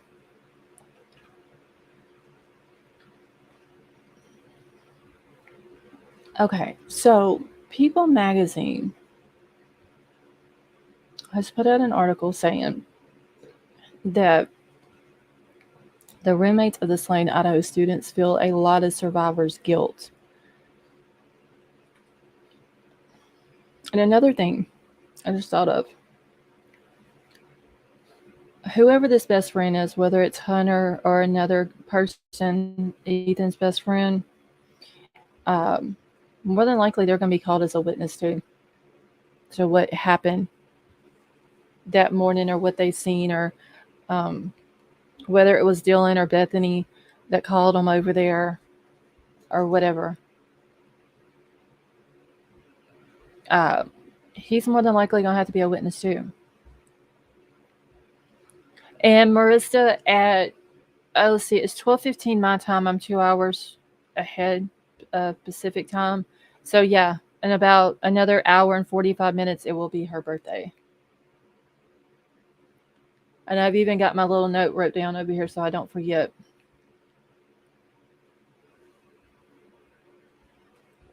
Amethyst, Philly Maniac is the one that had gifted the memberships. All right, y'all, I think I got to sneeze. Hold on 1 second.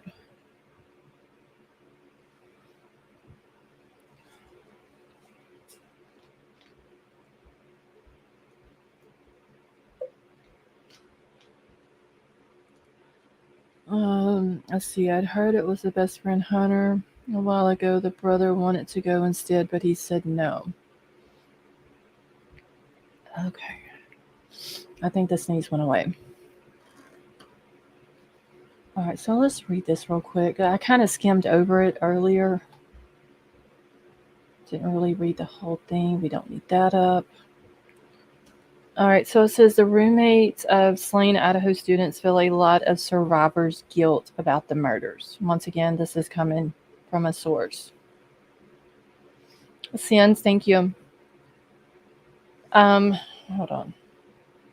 Give me a second. Let me get my chat pulled back up here now. My phone. Amethyst, you're very welcome.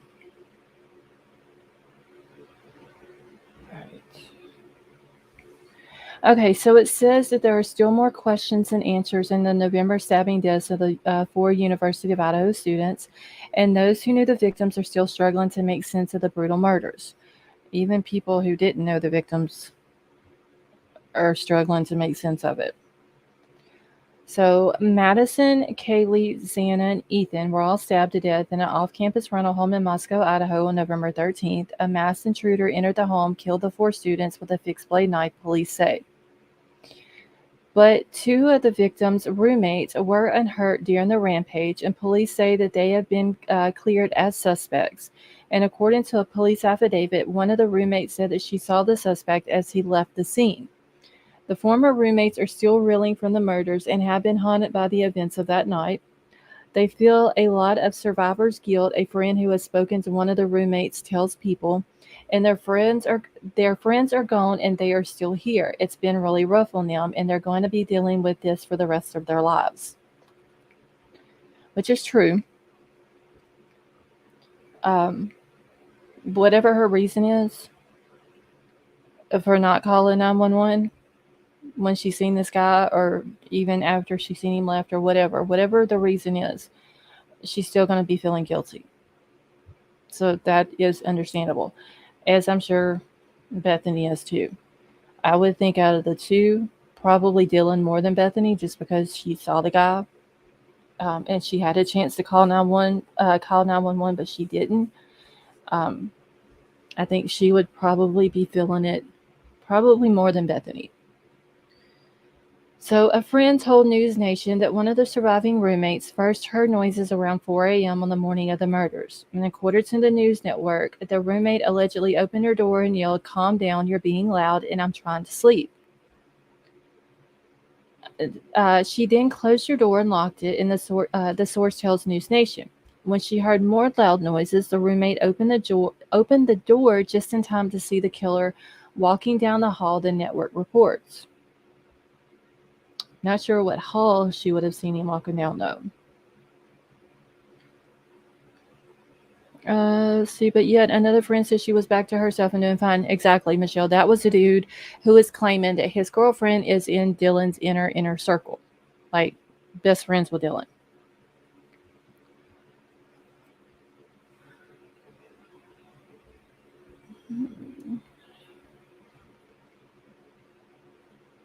Oh, wait. Anyone know if those 2 returning? Simple Butterfly, they probably won't go back to school. The school may have like special circumstances for them if they didn't want to return to school. Maybe let them do their stuff online or something like that.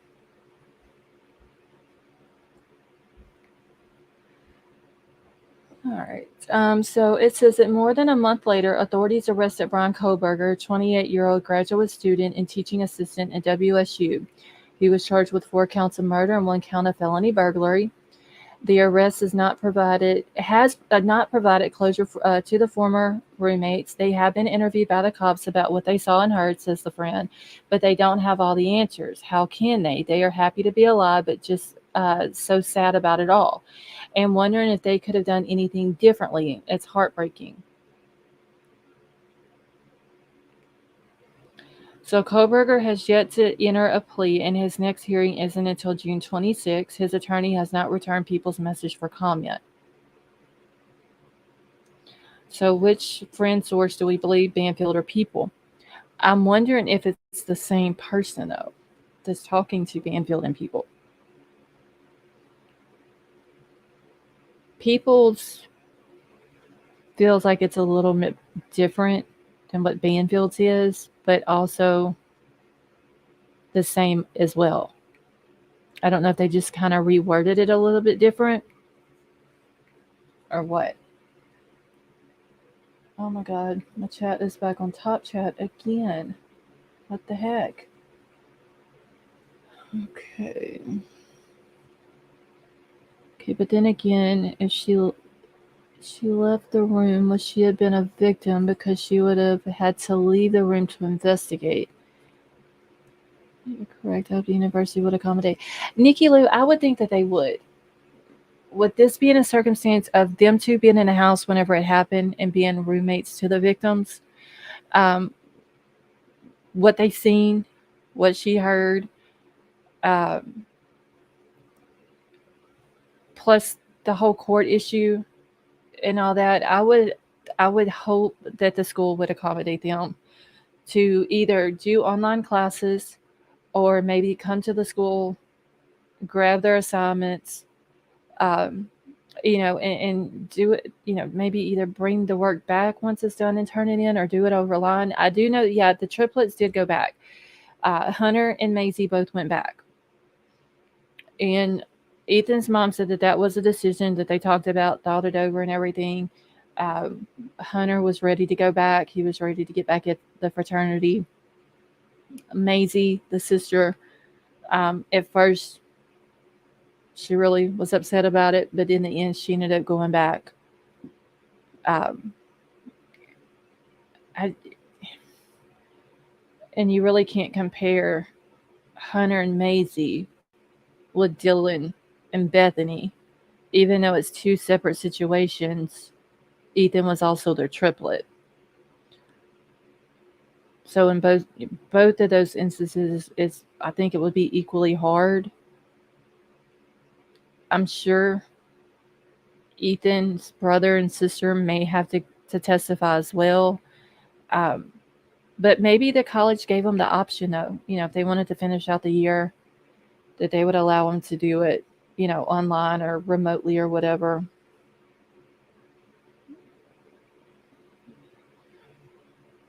Hold on 1 second. Wait, get 1 second, y'all.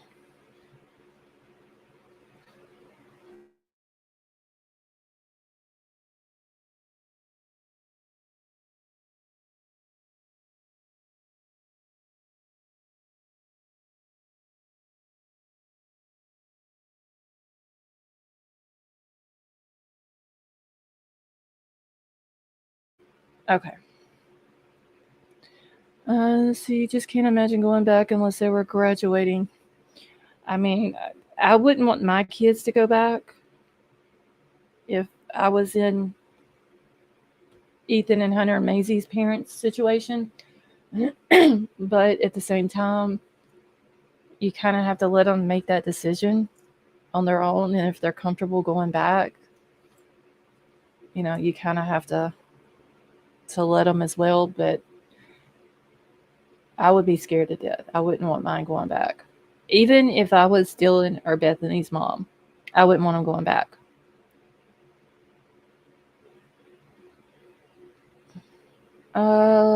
Are you a fan of Lainey Wilson? Just found out today she's from Louisiana. Tad, I've never heard of her. Hey, just Samantha, how are you? And just Samantha, yes, I still have a lot of questions. I think that there's some lying going on somewhere in there, but I just hope that whenever it goes to court and the explanations given of why it waited so long, it makes sense. Okay, I'm glad the siblings of Ethan's did go back. That's how it shows character and strength of their family. I totally agree with you, though. Yeah, but, I think that they kind of, the way Ethan and his mom had put it, they thought about it, and kind of let them make their decision. Country artist. Oh, I have no idea, Tad. I've never heard of her. I'm sorry. They seem like supportive parents that would talk it. Yeah, they said that they talked it out with them and put a lot of thought into it, and and all that. So I just hope that, even though I have questions about Dylan and Bethany, I still would hope that the college would allow them to stay at the school and still do their work from home if they wanted to do that. If they wanted to go back, and go back to another house there in Moscow or go back to the sororities or whatever, they have that option. But if they chose or felt like they needed to do it from home, I think the college should give them that option too. Let's see. I think it's healthy for the parents not to smother them. Yeah, they said that Hunter was ready to get back, and Maisie was kind of. Um, it wasn't. I think the way they put it, like they wasn't saying that she didn't want to go back. I'm sure it was a lot of sadness because Ethan wasn't there. What happened to him happened there, but at the same time, she did kind of want to go back because her friends are there, and she kind of needed to get into her routine again. And Simple Butterfly, their mom said that their 2 cars are still tied up with the defense. I see you too. How are you? My apologies to the host and the mods, as I never say hi. I usually listen, do not follow chat. Please don't appreciate. No, I see you too. It wasn't that, honey. You're fine. Have you heard any more about Washington asking the judge to release a 911 call? No, I haven't. That was just a thing that was, I believe, whenever Shannon Gray has sent in the document challenging the gag order, then there was some news stations, news agencies that had also got together, and they got an attorney from Boise, Idaho, to go in and do a motion as well.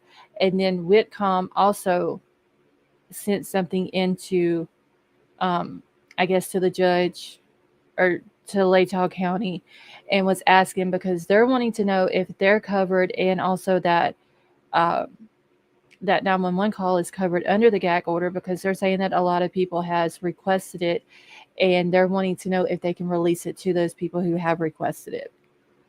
Because in the non-dissemination order, it doesn't specifically say Whitcomb is under it,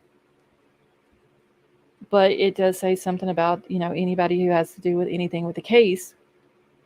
So does that include Whitcomb, just because they have the 911 call? And I think that's what they're trying to figure out. But I haven't heard anything back if they're gonna. Hey, Sema, if the judge is gonna allow them, like if she's gonna come out and say, yeah, you can release the 911 call, or no, it's considered under the gag order. So hopefully that'll come out soon, and they'll take care of that as well.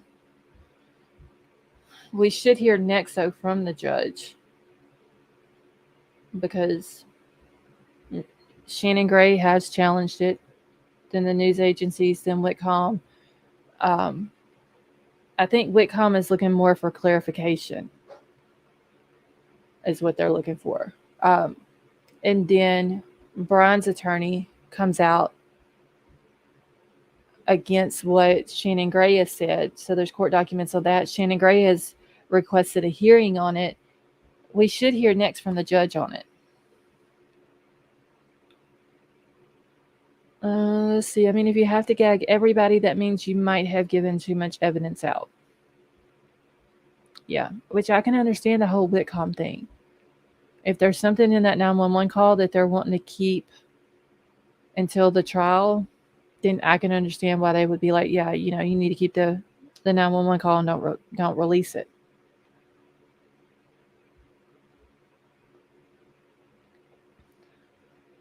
Let's see. But now, see, whenever the litigation lawyer came out, and and I just had it pulled up. Let me go grab it, because I want to make sure I'm calling each document by the correct name. So the objection to motion to appeal, amend, and/or clarify the amended non-dissemination order. So that came from, thank you, H-Town Finest. That came from Bryan's litigation attorney. That didn't come from Ian Taylor. He says in the objection to the motion that Shannon Gray can stay under it, but the families can continue to speak to the media and voice their opinions and thoughts and all this and that as they always have.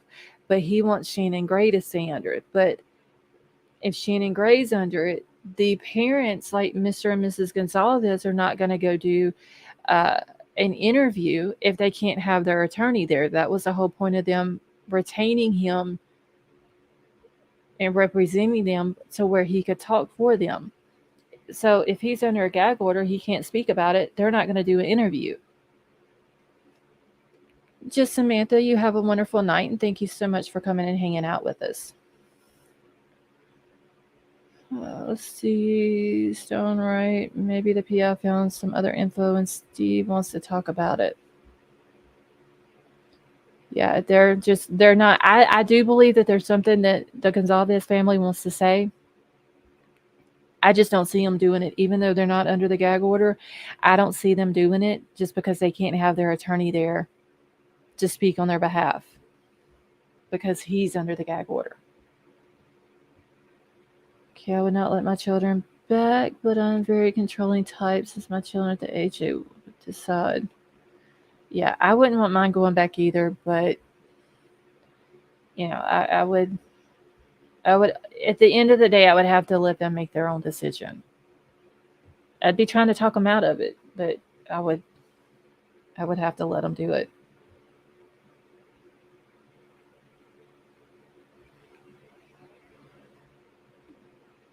Okay. Yeah, teacher, and let me see if I can find it. Hold on. Oh wait, that ain't go right. Okay, let me grab the thing and I will find it real quick. I think it's close to the end of where he says that about the family. Okay.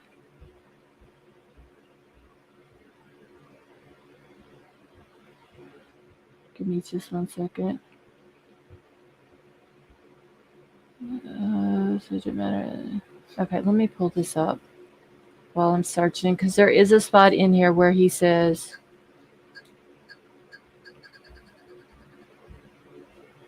y'all, I didn't even have the TV turned down. So done with it. How are you?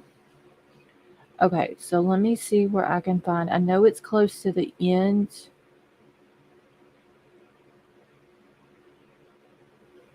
Okay.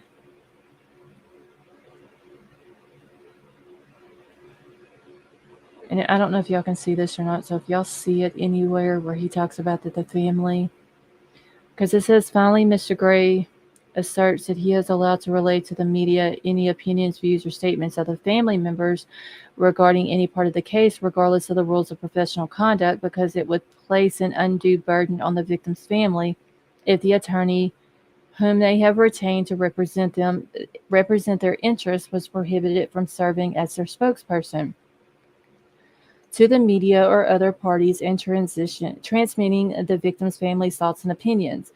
This assertion of vicarious exemption from the rules of the professional conduct is plainly baseless. So besides being entirely inconsistent with the above provided precedent, Mr. Gray's position on that issue is contrary to the long-held acknowledgement that even outside the courtroom, lawyers in pending cases are subject to ethical restrictions on speech which an ordinary citizen would not be. Such has always been, okay, and then that's the case as membership in the bar is a privileged burden with conditions.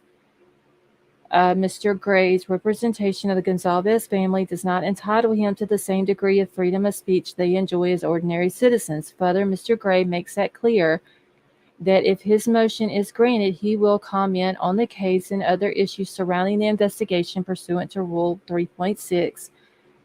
What portion of Rule 3.6 Mr. Gray invokes here is an open question. Insofar as the rule addresses Mr. Gray's intended subject matter, it expressly identifies it as a subject more likely to not have a material prejudicial effect on the proceedings, particularly when they refer to a criminal matter or any other proceeding. I know it's in here somewhere, y'all.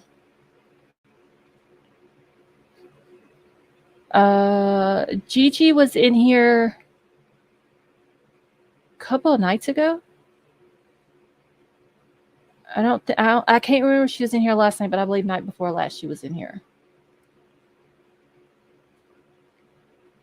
Okay, let me see if I can find this, y'all.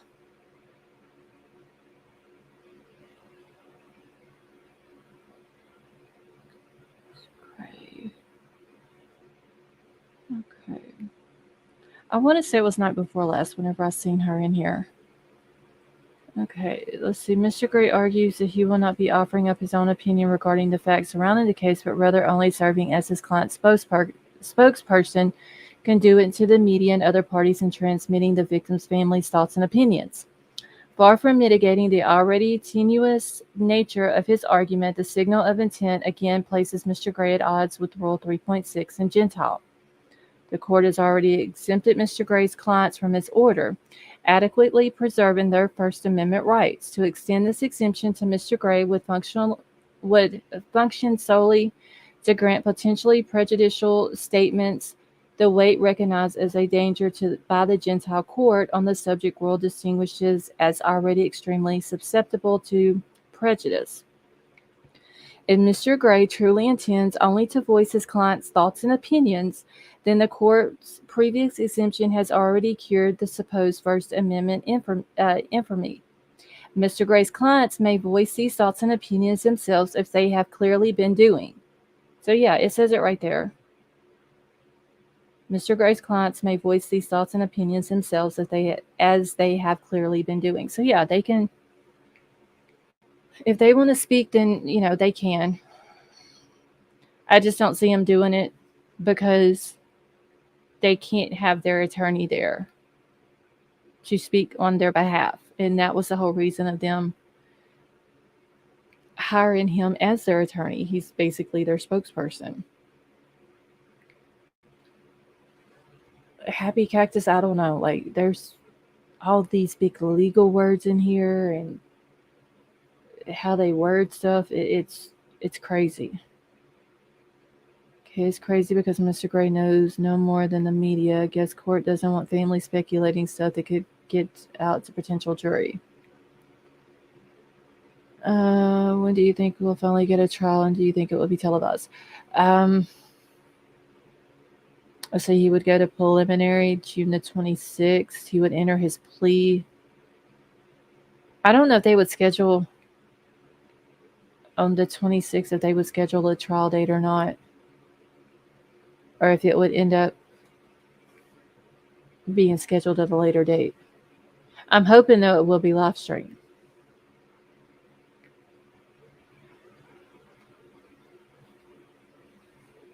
And another thing that was mentioned in this motion as well, or the objection to the motion, was that the reason why Mr. Gray is under the gag order is because he has special privileges to get information on the case. So therefore, if he can get any information on the case, whether he has or he hasn't, but if he is able to, and he's not under that gag order, but he can do it under the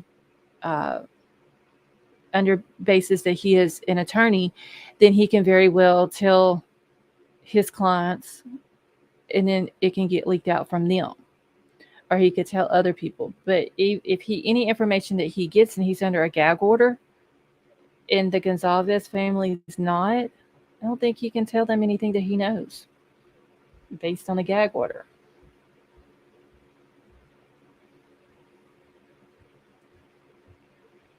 All right. So I've read the thing about the survivor's guilt. American Virtual, how are you?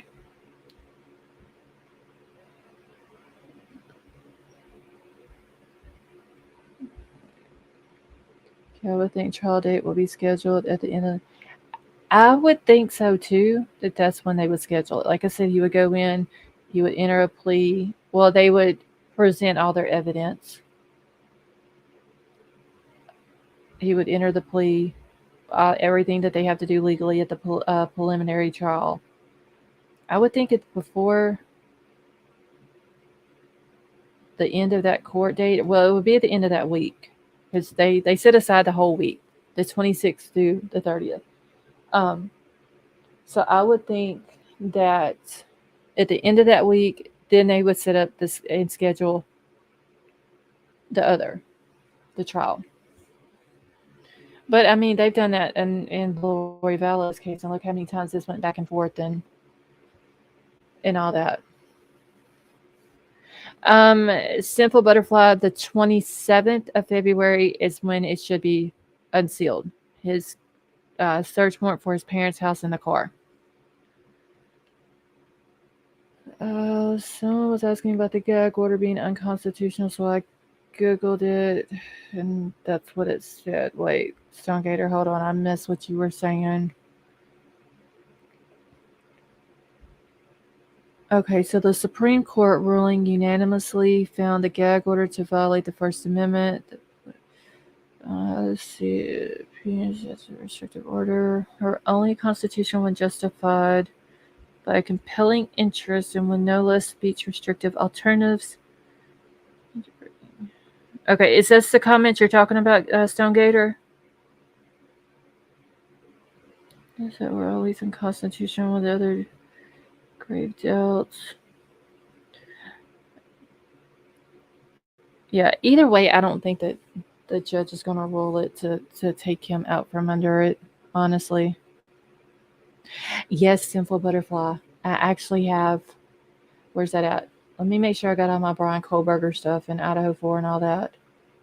I think I do. Because I did look up some stuff on Nicola Bully. Oh, and let me tell y'all this real quick. The Felina Hopkins lady. This is just like a short update. I did look up and see if there was any updates or if they found her or anything like that. So the police department are saying that the day that she left, like the day she was let out, January the 30th, they let her out of jail. They said that she was seen after that at the Jackson Hole Airport, and she boarded a flight down to Salt Lake City in Utah.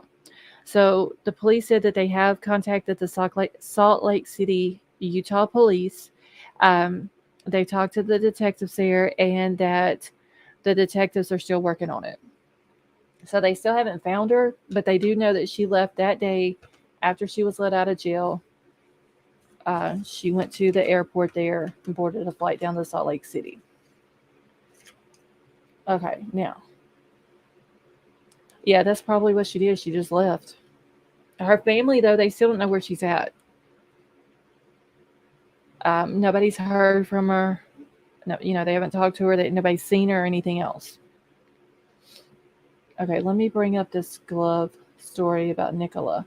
And also, I did look up to see if there's any updates on the 2-year-old little boy from St. Bernard Parish in Louisiana, and they still haven't found him or his parents. Okay, hold on. Let me look at something real quick.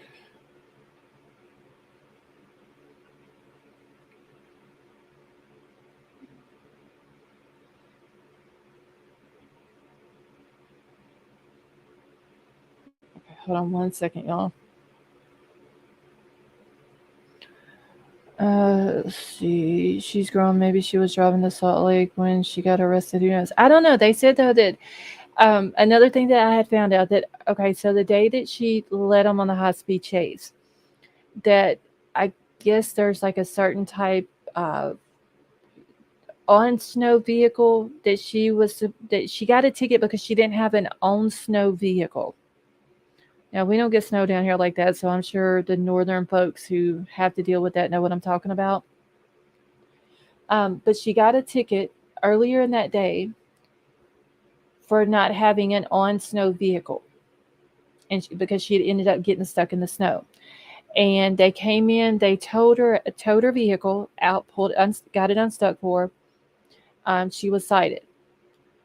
Then I don't know if it was a snowmobile or what. They just said that she was in a non-over snow or non-snow over vehicle, something like that.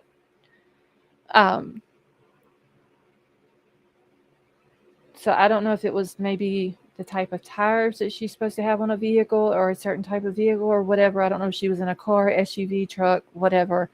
But she got her vehicle stuck. It says something about a non-over snow vehicle that she was supposed to be in, but she wasn't. So anyway, so she got cited earlier that day when they pulled her car out of the snow. Then later on, she's still in the national forest.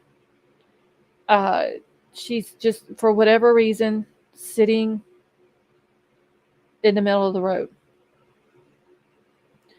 The cop saw her. Whenever he goes to hit his lights, she jumps in her car and she takes off. It's bad weather up there. There's a lot of snow on the road. She's running like 90 miles an hour. So the cops don't pursue her. They just set up the road from where she was coming through at, and they deployed the spike strip. And she hit it and took her tires out. And then that's when she was arrested. Let's see what else. Snow gear in a view. Yeah, they said she was like going 90 miles an hour. Really bad roads. I'm sure the roads up there are probably small through the forest. Even if they're not, still snow on the road is dangerous. Let's see. Wait, teacher, who is still competent to stand trial? And Happy Cactus, no. Nicola was a mortgage advisor. Hey, Yorkie Mama, how are you? Jolie, yes, the world is going just absolutely bonkers. Okay, let me get this pulled up about Nicola Bully, because they did find a glove today. Well, it would have been yesterday, but they were able to find one. They haven't confirmed if it's hers or not. So, okay, she was on meth when she killed. Oh, Dietrich, I don't know who you're talking about, but that don't sound good.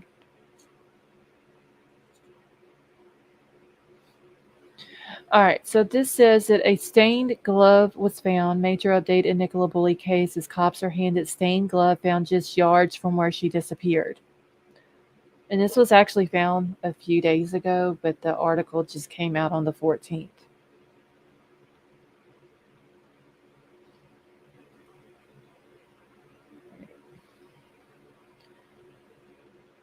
Oh, it was a lady who attacked her attorney. Okay. No, Julie, it's this glove right here. I don't know if it's her glove or not, but they found it. I guess this was where they're saying they found it at before they picked it up and bagged it. And it was in the field not far from where the bench was that they found her phone on.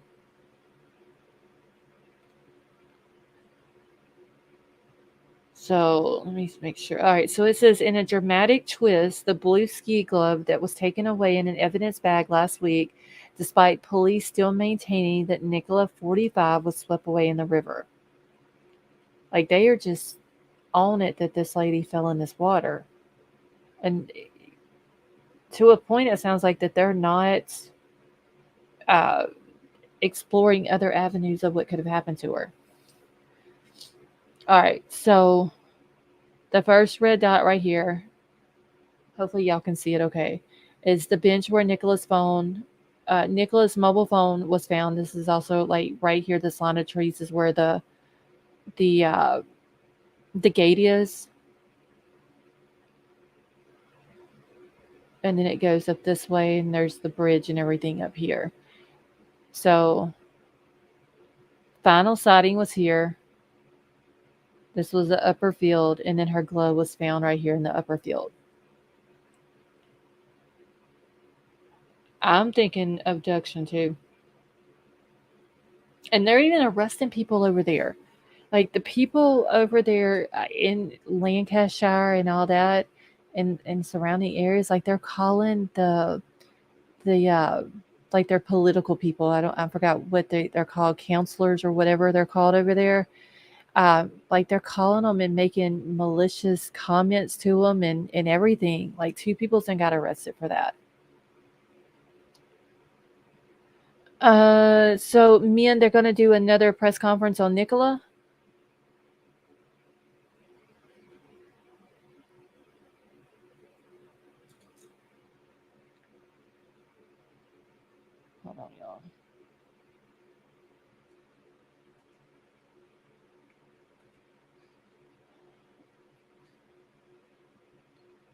Give me 1 second, then I'm gonna finish reading that.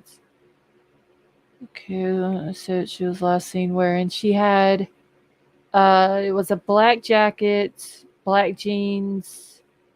Her hair was in a ponytail. Green ankle boots. I believe so. It was just announced. Okay, thank you, Min. I don't remember anything being mentioned about gloves, though. I do remember them saying that she had pulled her hair up in a ponytail that morning. But I don't remember them saying anything about gloves. Hold on just a second, y'all. I just need to answer something back real quick.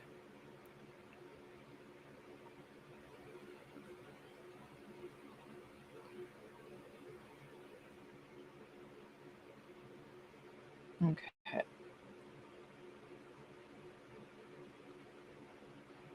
All right. Okay, so it says that it comes amid a growing frustration at the hunt for Nicola last seen in St. Michael's on Wire in Lancashire on January 27th. The police theory is that she fell in the wire in a tragic accident and has been questioned by relatives who say that there's no evidence of that. Now, the Lancashire police have confirmed that their controversial river hypothesis had not changed on February the 7th, which is the same day that two walkers stumbled upon the glove. Okay, Stonegator. So it was yards from where Nicola was last seen and close to where her mobile phone was left on the bench. The glove was back, handed to police, and a video of the discovery was posted live on TikTok, but has since been deleted. Now, the person who shared the footage also referred to the covering being stained, but it was unclear with what. And then the photograph was obtained by the Sun, and it shows the blue glove resting on a fallen tree branch. So I don't know if it was hers. They never did come out and confirm that it was or not. And it does say here that one woman commented online, has anyone heard anything about the glove that was found in the early hours on the field that she was last seen on the TikTok live? I was watching it live about 1 a.m. A couple went out to the field last night, found the glove there with a stain on it. They reported it to police and bagged it and gave it to the officer. So in other words, they touched it. Like, I have heard of like retired detectives who are from over in the UK that has complained a lot about how the detectives in Lancashire handled this case. They're saying that they should have cordoned off the area. One guy said that they should have took the bench and sent him to forensics because it could have had blood splatter on it. Instead, they didn't do any of that. They didn't tape it off. People just walked in and out of there.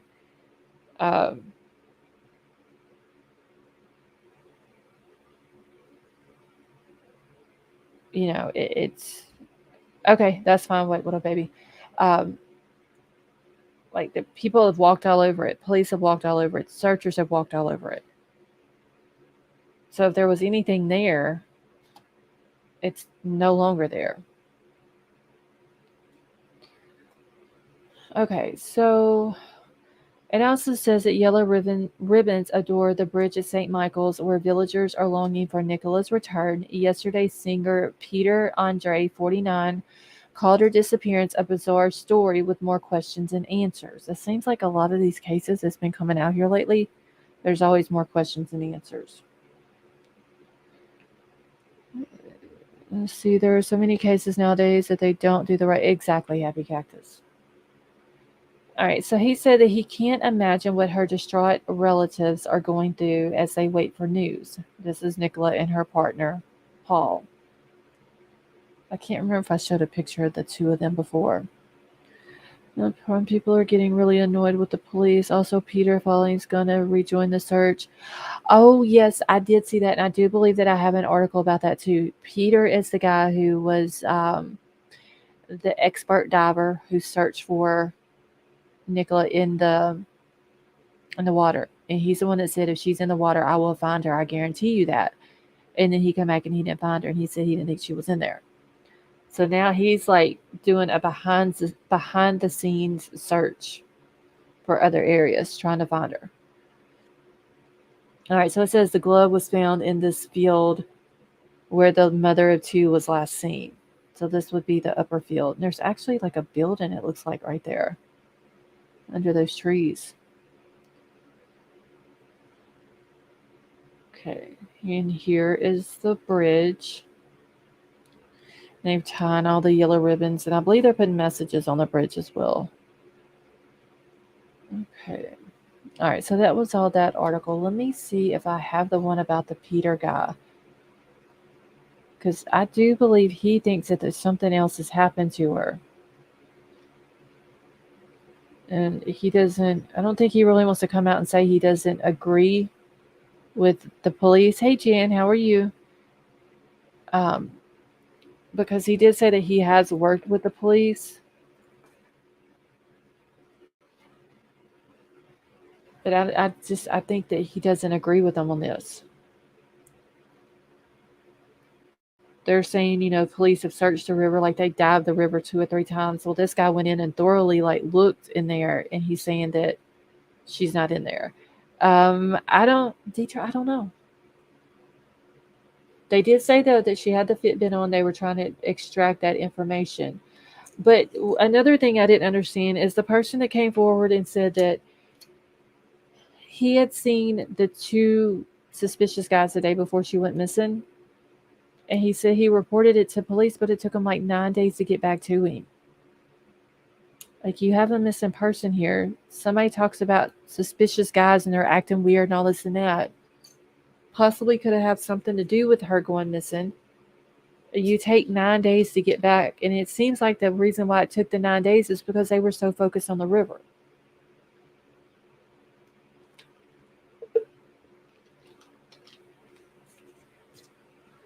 All right.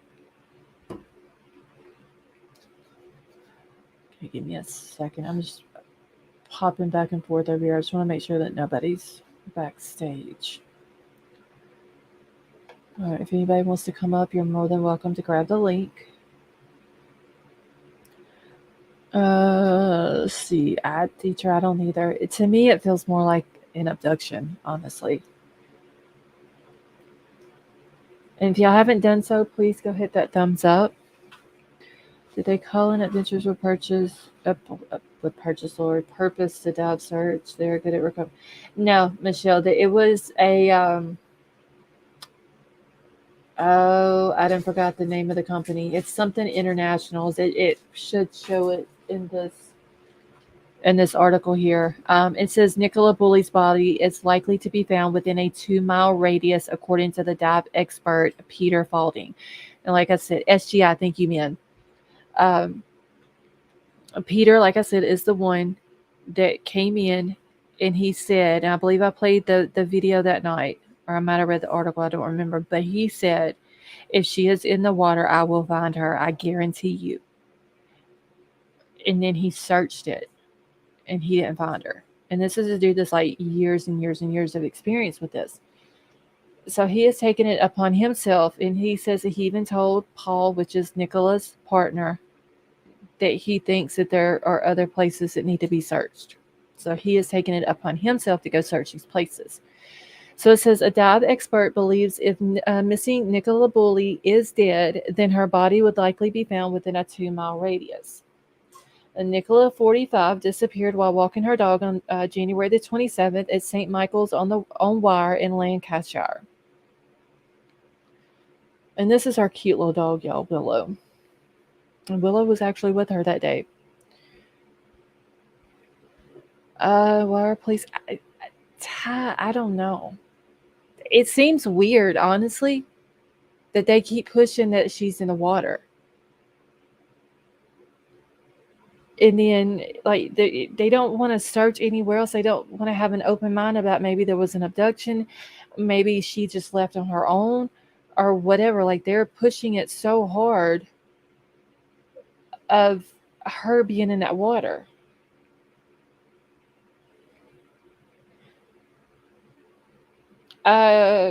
Gunn, thank you so much for becoming a member and welcome to the family. But I don't understand that. Like, they are literally like just pushing she is in this water, and the family is like, we don't think she's in the water.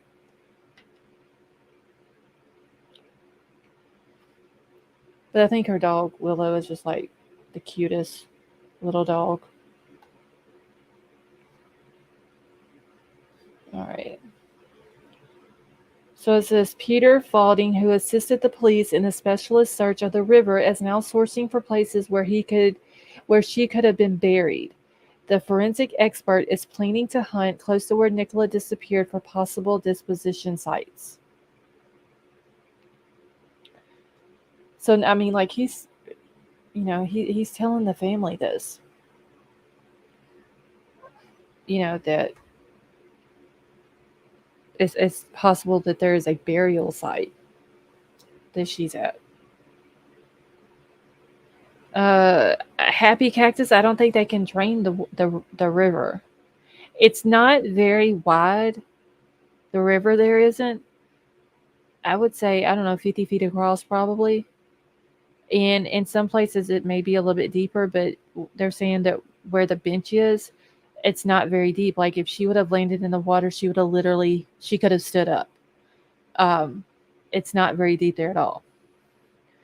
But they are saying that, like, further down the river, before it empties into the sea, that it gets a little bit more of a tidal to it. And I do believe that they were searching on that end and seeing maybe if she was down that far, that they try to catch her before she's out to sea, and then she's lost forever.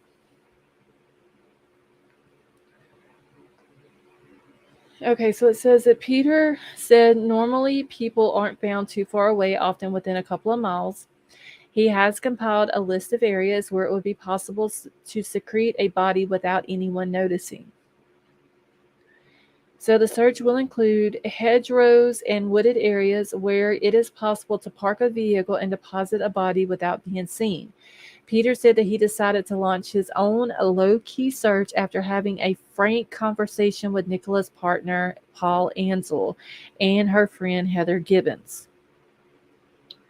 So he claims that there still is a possibility that Nicola ended up in the river. Peter told the Telegraph, on the river on the day it wasn't running very fast. He said, I spent a lot of time with the family, and they say that she was so cautious, it did the same route every day, didn't go near the water or near the river, and her Fitbit shows that she didn't go near the river. So they must have already got the information back on the Fitbit.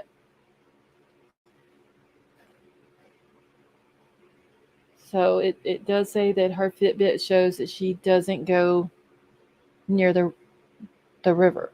Well, if it can tell that she didn't go near the river, then can a Fitbit not tell where you go? Is there not like some type of GPS thing on it?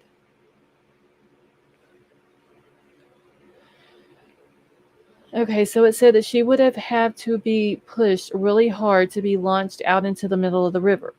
The nation has been gripped by Nicola's disappearance after her mobile phone was found on the bench, still connected to a work conference call.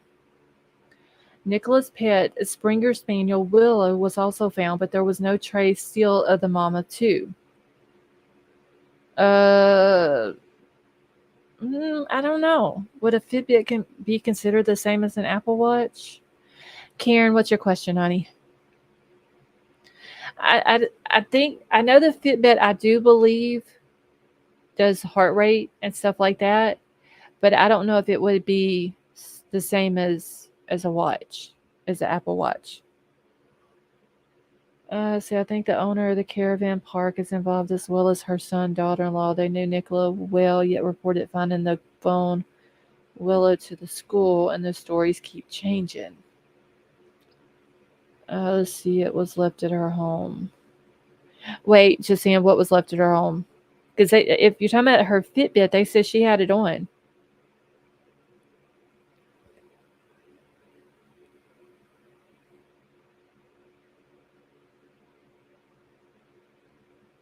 Let's see, my Fitbit won't connect to my phone if it's so far away. Okay. See, it's got the GPS, which is really what's okay. See, I didn't know I had a GPS on it. Mega Truth, how are you? Police are set to hold a press conference at 9:30.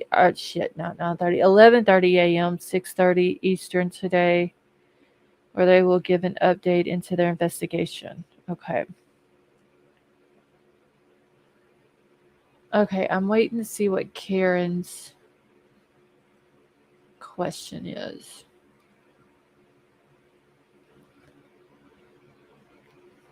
What didn't make sense also was why did they turn the phone and like why did they go to the school? I always wondered that.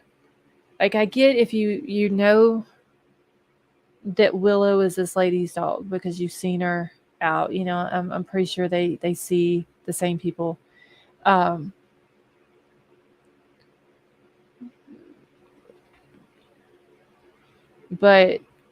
why go to the school? That's what I didn't understand. Okay, Fitbit will give miles walked, steps taken even.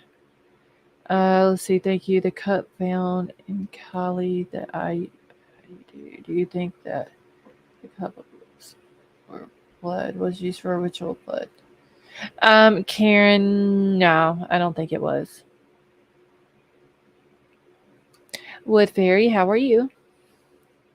Okay, as a female found, it said a female found the phone, looked in it or at it, and was, oh, I know this lady. Let's call the school, not Ellie. And they said they waited over an hour to call. Because I do remember it being said that one of their little girls called their dad. So wait, they said that she had the Fitbit on, so it was found at her house?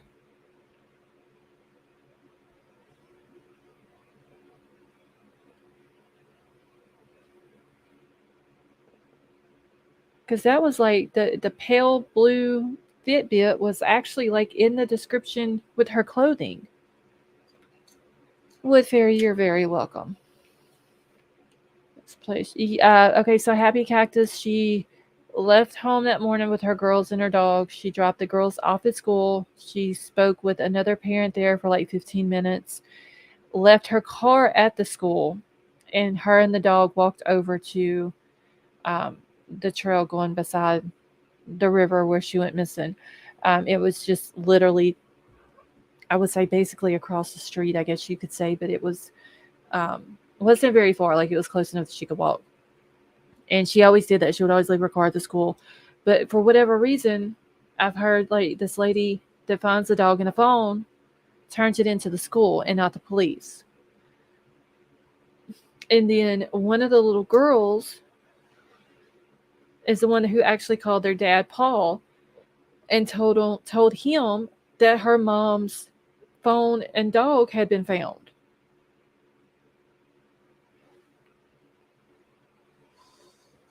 So this is one of those other like the cases. I don't know why we have so many cases that they're this, you know, this crazy and weird. So the last place. Okay, so hold on. I got the timeline wrote down. I just got to find it real quick. Give me just a second. Because it says that they traced her phone. Hold on, y'all. I hope me flipping to this notebook isn't loud on the mic. Hold on. At 9:20, they were able to trace the phone to the bench where the phone was found.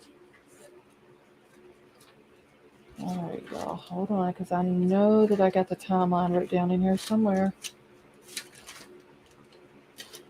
Oh God, this is Alec Murdoch stuff.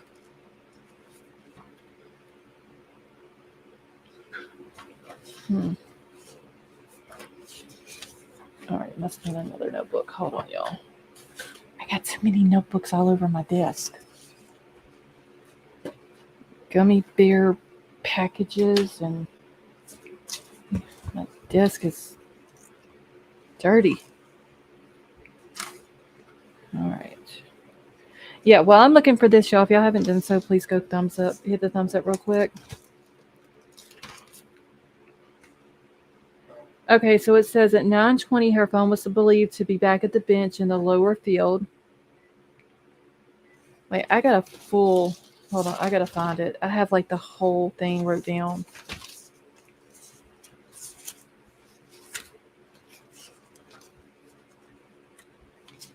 I just gotta find where I wrote it. Oh my gosh, y'all, this is ridiculous. The notes that I have. God.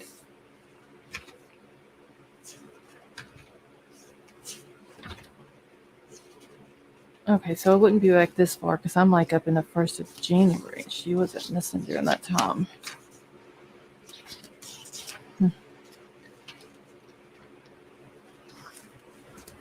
She didn't. How y'all do it? Marissa, I promise I will find it. I might have tore it out. So I would have it. And if the. Hold on, let me move my mic a little bit so it's not. Because I know that's probably loud. Because I literally have like half of the timeline still sitting in the notebook. So I must have tore the timeline out for whatever reason. Oh my God.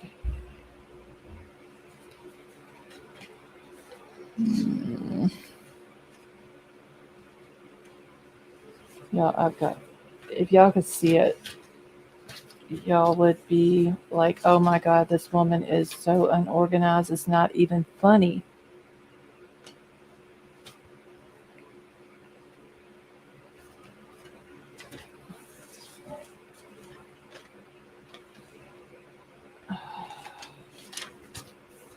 I swear I've got the timeline because I'm one of these people, like if I write something down but it looks sloppy, I will literally write it over until it looks neat. And I know that that's what I did with this timeline because when I wrote it, it looked sloppy. So I had to write it again to where it looked neat. Okay, I got it right here. All right, so 8:43 is when she's seen walking along the path by the river. At 8:46, it was thought that she had reached the gate and the bench. 8:50, she's seen with Willow in the lower field, which the lower field is the one they found the glove in. 8:53, she sends an email to her boss. At 8:59, she sent a message to friends. Uh, that is, she sent the message to the friends to set up the play date. And Stone Gator, yes, like I will literally take the pens from the bank. Y'all should see the pens I've got. The ones I'm using now, though, actually somebody got them from my wish list, which I absolutely love these pens. They are awesome. There was a pack of 12 on there. I think I got 9 left.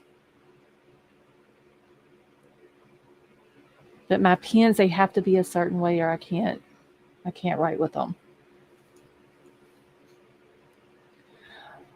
Oh, Gun, and I don't know how to say is it Gundagar? Am I saying that correctly? Like, I don't want to say your name wrong, but thank you so much for the super chat. And she says, you are the real deal. No ear-busting intro, no bells and whistles, just facts, fair conversation, great chat. Thank you. Well, you are very welcome, and thank you so much. And I did notice you are from Australia, so welcome.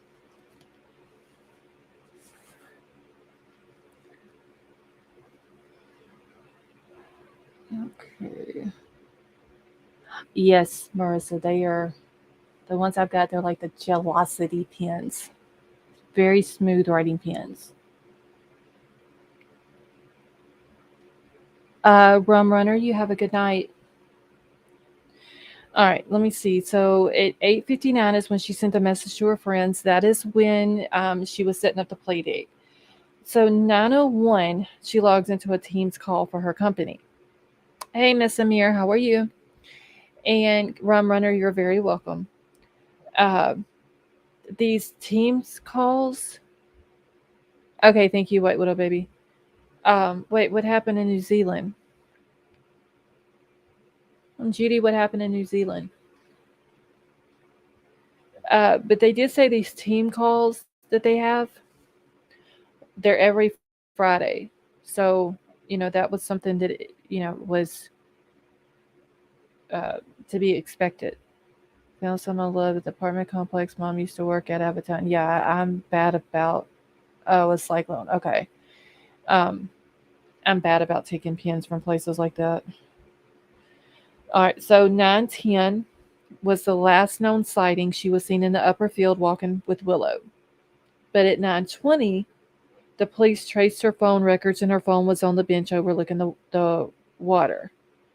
Cyclone in New Zealand crazy. Well, I didn't even know that they were. I know that Crime Crazy was having bad weather yesterday, but I didn't know that there was a cyclone and all that going on. In one bay, 9,000 displaced. Oh my gosh. Yeah, keep everybody in New Zealand in your prayers. That is sad. Okay, so her last known sighting was at 9:10. They saw her in the upper field walking her dog. 10 minutes later, somehow her phone ends up on the bench. Now I don't know how far exactly from the upper field it is to the bench, but it doesn't look like it's like just a 2 or 3 minute walk. Marissa, she has some stuff that she had to take care of, so she won't be in here tonight. All right, now at 9:30, the team's call ended, but Nicola's phone stayed logged into it. Like, you know how you have a, a, a call, for your company, there's like multiple people in there. When they call, basically you just log into it, you put your phone on mute, you usually don't have to talk, you just listen. And more than likely, that's all she had to do, is just listen to what was being talked about. Um, and then once the call was over, she should have just exited out of the call, logged out of it. She didn't. Um, so the call started at 9:01, or that's when she logs into it, right? Like a Zoom conference. So she logs in at 9:01. The call ends at 9:30. She never logs out of it. Her phone stays logged into it, and at 9:33 is when her phone and Willow were found at the bench by another dog walker. Um, so if she was last seen at 9:10 and her phone ended up at 9:20 back on the bench, then I'm thinking that something between maybe on her way back to the bench from the upper field, something happened through there.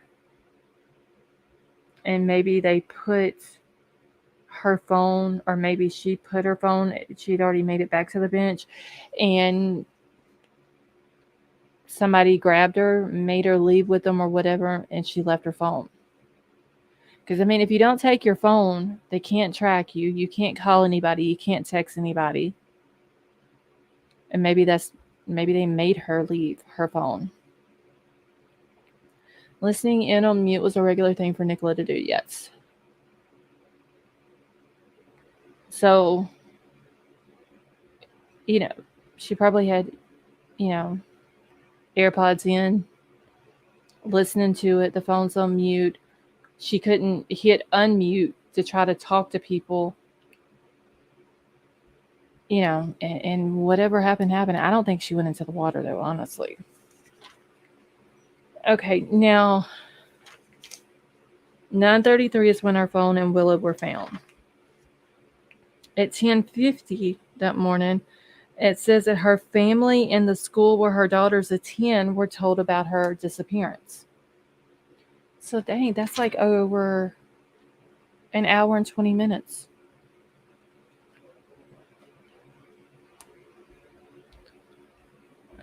She had her did she have them in, Deidre? Or honestly, I was just guessing maybe she had them in and was listening. But yeah, exactly. Like she went, and see, that's what bothers me about Michelle, have a good night. You know how you'll see people walking and they'll have like earbuds in or whatever, and their music is up loud or something like that, or they're, walking, jogging or whatever. And I'm sitting here thinking, oh my God, somebody could literally pull up behind you and you would never know it, or run up behind you and you would never know it. That's like the most dangerous thing ever, is to be walking by yourself or jogging and having earbuds in and the music up and you can't hear anything. Exactly. That's why you need to have one. Because you would never hear anybody. And it just, like, I want to tell people when I see them, like, do you know how dangerous that is? But, you know, you see it all the time. Like the town not far from here that has a college, there's always, which there's never been an issue like that. In that town, somebody bothering the college kids, you really never even hear any of the college kids getting in trouble. But it's just a thought that, like, what they call it, the road teams or whatever. I don't know what they're officially called, but there is a small lake that runs through the town also, and is it a kayaking team? I think is what they're called. They always go down to the lake and they practice. Well, a lot of times those girls will jog from the college down to the riverbank where they're doing the practice. And it may be after dark before they leave the riverbank going back. So they'll just jog back to the college because it's basically one street back to the college. But they'll be running with earbuds in. And I'm just like, oh my God, that's dangerous. See, in self-defense class, they say to fight like hell and try to avoid letting them take you. I'm saying, poke their eyes out. Something. If you can get your fingers in their eyeballs. All right, let me see. I don't think I finished reading this. All right, so it says the Lancashire police said previously that their main working hypothesis is that Nicola had sadly fallen into the river, but officers were seen yesterday searching a caravan site discharged from where the mom was last seen. They previously released a timeline of the missing mom's final movements before she disappeared. And I'm trying to pronounce it as mom the way they have it in here, but it's really hard to do, y'all. So Nicola began her walk along the towpath of the river wire at 8:43 after dropping her two children off at school. Police say around 7 minutes later, a dog walker who knows Nicola saw her walking around the lower field with her Springer Spaniel, Willow. The witness said that their two dogs interacted briefly before she left Nicola via the river path. 8:53, the mom sent an email to her boss at Exclusively Mortgages. She then logged into the team call at 9:01 and was seen around 9 minutes later on the upper field walking Willow. Police say at 9:30 the work call ended, but Nicola stayed logged on. At around 9:35, the mobile and Willow were found at the bench by the river, but there was no signs of Nicola. People are probing a 2-hour gap between Nicola's last sighting and when she was reported missing at 11 a.m. See, that's like, why do you, if you find her phone at 9:35, why do you wait to 11 o'clock to report her missing? Yes, always be alert of your surroundings.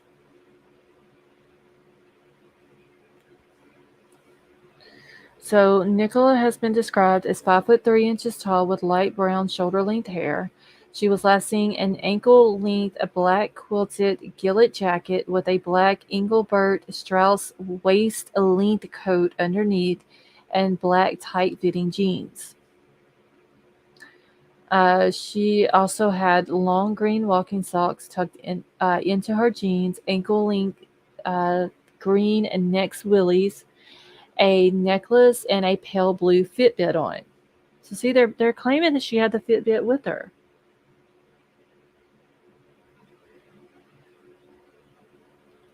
And it just says that anybody with information about where she might be is asked to call 101, quoting log 473 of January 27th, or ring 999 for immediate sightings.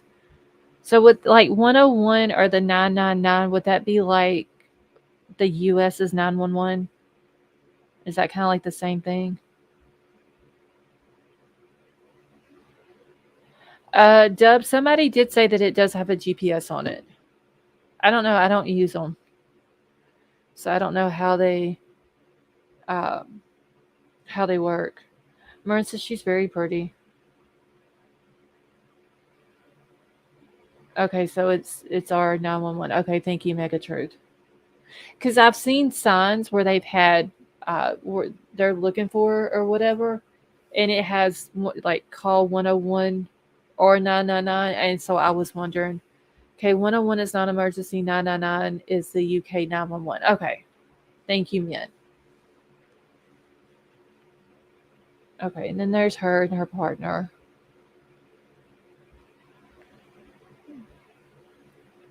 Okay, and I just want to make sure this is down. Okay, this would be by the sea, it looks like. Okay, I think that was all the article.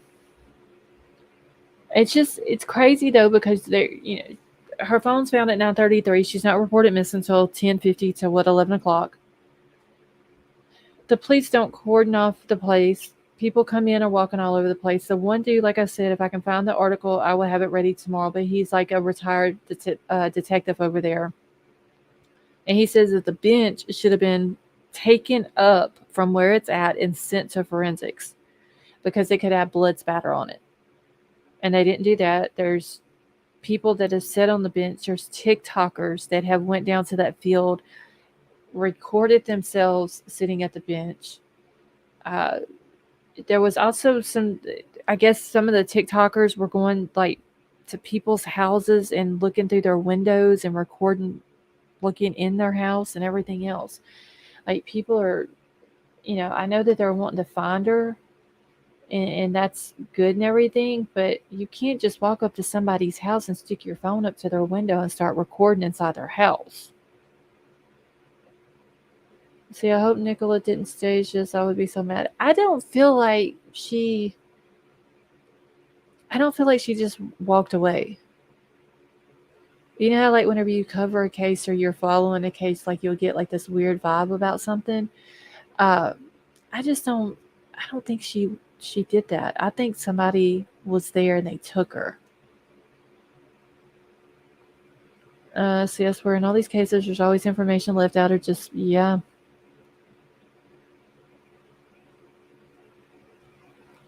Yeah, it feels more like she was abducted, honestly.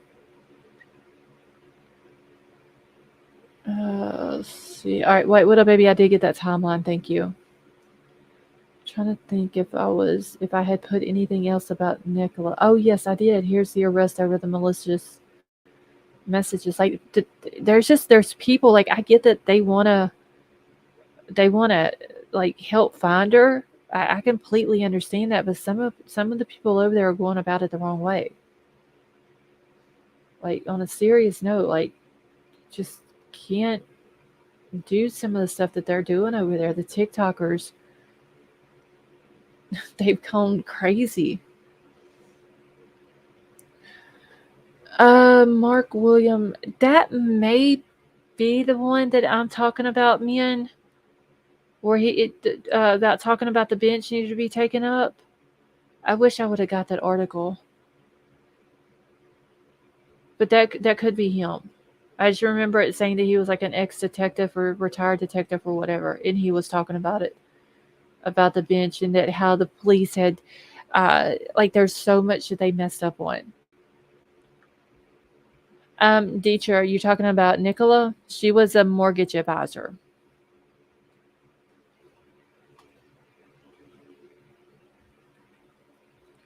Okay, so this one says Nicola Bully. 2 people are arrested on suspicion of malicious communications over missing dog walker. And y'all do have to bear with me, and I do apologize. When I'm reading these articles from the UK, some of their words are pronounced the same as the American words, but they're spelled differently. So I may have to stop to make sure what I'm seeing is that word. Okay, so it says Lancashire police have received reports of a number of malicious messages sent to council members at the weekend in relation to the missing mother of two.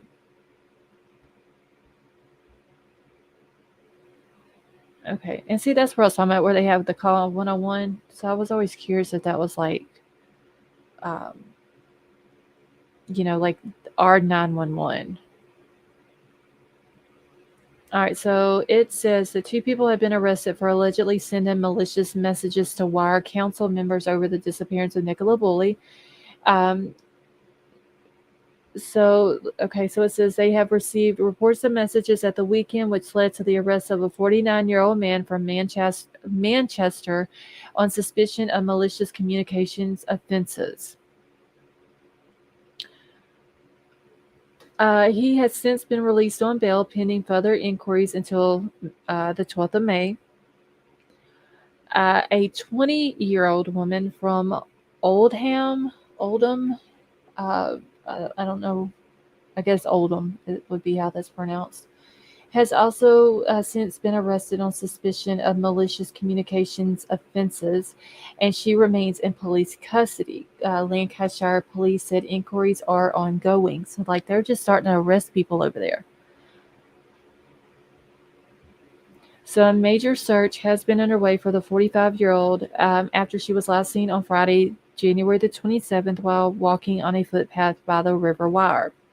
It is understood that Miss Bully went missing in just a 10-minute window while she was walking her dog Willow close to the river after dropping off her daughters, aged 6 and 9, at school.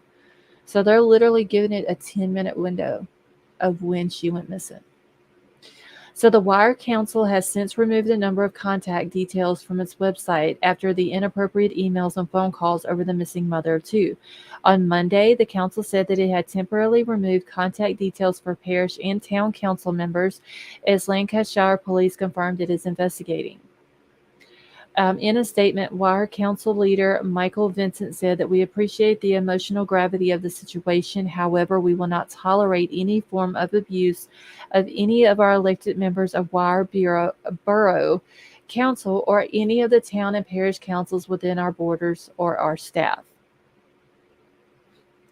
Like I said, these people are just I completely get they want to find her and they want to know what happened to her and all this and that, but they're going about it the wrong way.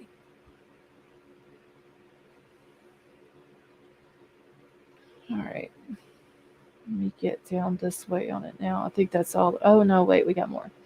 So it says that the community has shown a great strength and resilience during the investigation, and we urge everyone to continue to show compassion and empathy.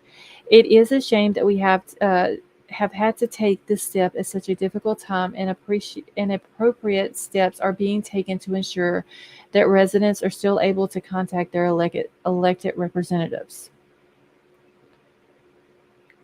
Dreamcatcher, you have a wonderful night.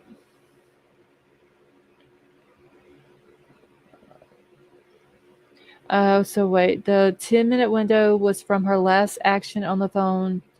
No, Brad. Actually, okay, so she logged into her. Well, they traced it at 9:20, and they traced it back to the bench. She was last seen at 9:10.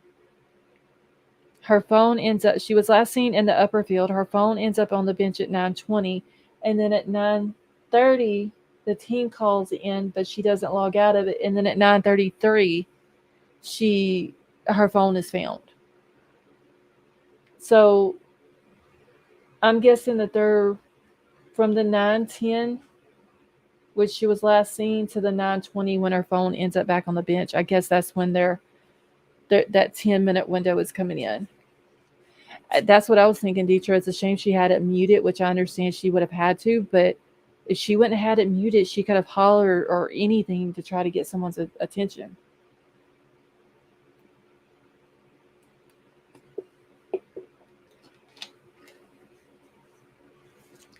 Okay, so the only people they have arrested are those criticizing their lack. I mean, honestly, I think that they haven't covered everything. There was a lot of things that I've seen, and there may be different ways they do things in the UK from what they do in America, and I get that too. But it just seems like there would have been things that they could have done that they didn't do, and they're so concentrated on her being in the water when they should have maybe been concentrating on the water from day one, but also an abduction. Any other possibilities? Like do they not have a big enough uh, police department that they couldn't have took, like I guess divide and conquer. We'll check the water, but we also need to look into areas around here, asking for camera footage and all that. They need to see if dogs can. But see, they said that they had dogs there.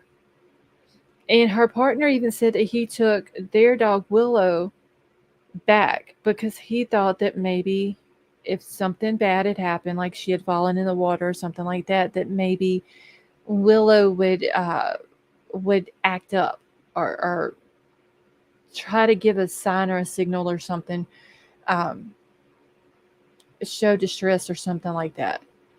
And he said, because if you think about it, Willow is the only living thing on this earth that really knows what happened other than her and if somebody took her. But of course, Willow can't tell what happened. So he said that he took her and he kept telling, like, where's mommy? Where's mommy? And the dog just did its normal thing. He said that they go through the gate, they go a certain way. And that same day she did that. So she didn't give any type of indication that she was in stress while she was there, or that, pacing back and forth at the water like she knew something was wrong, or, anything like that. All right, so I gotta find my spot again, y'all. All right, so it says that the council added that Wire Council will log any reports of abuse, and these will be forwarded to the police, so please be respectful. So yeah, I mean, like I said, people, some of them are going about it the wrong way, I think. See, her life seemed normal from her plans she was making. Yes. Female Trouble, how are you? She was sitting at play dates. Yeah. I mean, she was sitting at play dates for her two daughters. You haven't heard anybody say anything bad about her. It's like a whole community there that's like wanting her to be found. I have never heard anything. I haven't heard anything about her partner. I just think it's weird how they put it in the article, and really they didn't even have to include that Nicholas' friend had went with him back to the river when he went back. They didn't even have to include that, but for whatever reason they did, and there may not be anything to it. I just, like I said, I think it's weird. Like, if I go missing, my friend better not be with my husband going back to where I went missing from. Female Trouble, we're doing good. How are you?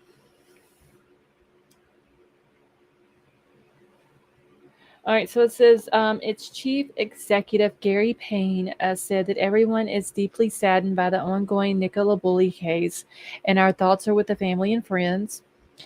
We are supporting Lancashire Police where required, and we urge everyone to remain respectful at this time. And a Lancashire Police spokesperson said that this has been reported to us and inquiries are ongoing.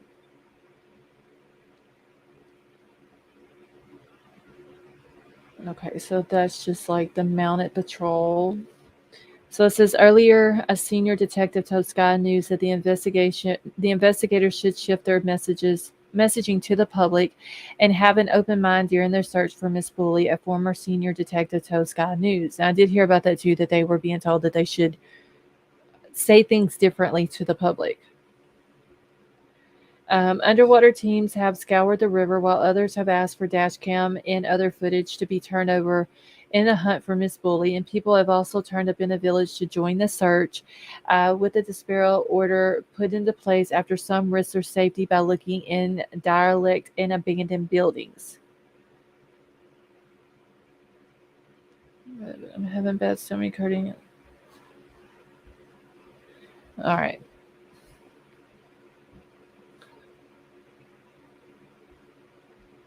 Well, female trouble, I hope you get to feeling better soon.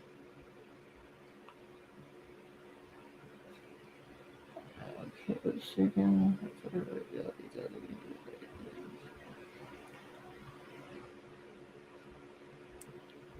Okay. All right, let me catch up real quick. I want to make sure that I haven't missed anybody. Great White, how are you?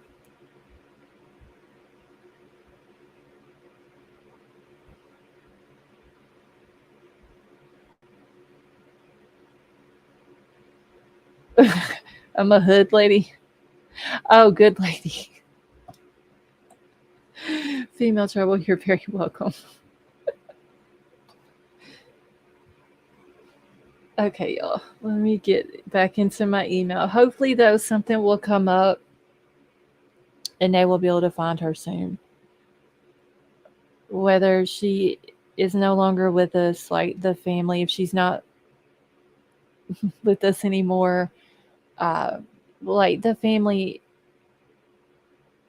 they need closure. They need to know what happened instead of just worried about, is today the day they're going to find her? Is she okay? Is she hungry? Is she cold? Like they need to, they need closure one way or another. So hopefully they will find her soon. More man, how are you? And I don't know. They're the two suspicious dudes. Like the person who was saying that they turned that in, they called the police, and the police didn't get back to them until like 9 days later. To me, that's frustrating. And I'm all the way on the other side of the world. Like if somebody is missing, you're trying to find out what happened to them. A witness comes forward and says that the day before she went missing, there was two strange men. They were acting strange next to a church or outside of a church, close to where she went missing. Why would you wait 9 days to contact that witness back? Don't make sense.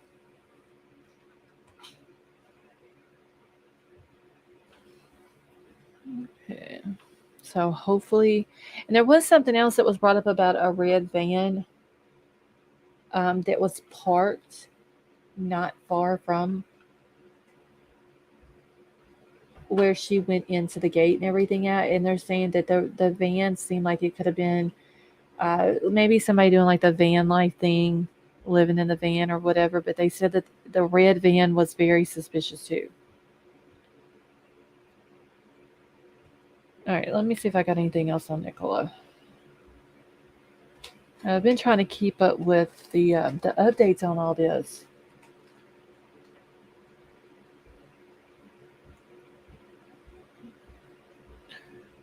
Yeah, that Dietra, that was the other day though, that they were talking about that. But I haven't heard anything before that about the red van or after that about the red van. The person though that was talking about it, and they even said this about the two guys, that they could be completely innocent. The person that was talking about the two guys that looked suspicious said that they could have just been fishermen. He thought that maybe they might have been poachers, but they could be completely innocent. And now, if they were poachers, that doesn't mean that they necessarily did something with her, but it's just the fact that if you call and report some two suspicious men the day before a female goes missing, and you have no idea what happened to this lady, then like you don't wait 9 days to call that person back, that witness back. Oh, Vaughn, how are you? Yeah, or they could have been illegally fishing. I don't know. I don't know what, like, what is, men, are you still in here? Are you from the UK? I don't know if we got any UK people in here. King Scarlet, happy birthday. I've been sitting here patiently waiting for King Scarlet to come in, y'all. Okay, right. If she's really my friend, she's gonna have her own crew looking for me because she'd be suspicious even if that was my boyfriend. But why is she offering? That's what I understand. It may be completely uh, innocent. It just seemed funny how that article included her. It was like, yeah, he came to the river where she went missing, and I want to say the lady's name was Emma. I could be wrong though, because there is another lady that they've been mentioning too that's her friend, but it was just weird how they put it in there, and they didn't even really have to put it in there that she came with him, not that she met him there or anything. It was like she came with him. Okay, yes, I'm in the UK, Cambridge to be exact. My husband went to school with Nicola. Oh, okay. So, Mia, do you have since your husband went to school with her, do y'all have any contact with anybody in her family? And everybody, please wish King Scarlet a happy birthday. I technically think I got like 13 minutes until her birthday, but okay. Okay, the body expert said Nicholas' partner comes across as genuinely concerned. Yeah, I do. Megatruth is that the one that's got the four guys? Is that the ones you're talking about? Because I do remember seeing them, and they were talking about they were like going into huge details about uh, his facial expressions and where he looks and the way he's standing. And okay, so that would have been the same one that I watched in. And yeah, they didn't. They said that they didn't see anything to be worried about. It's weird though how they I don't like I said it may be completely innocent. It was just the way they included like that she showed up with them.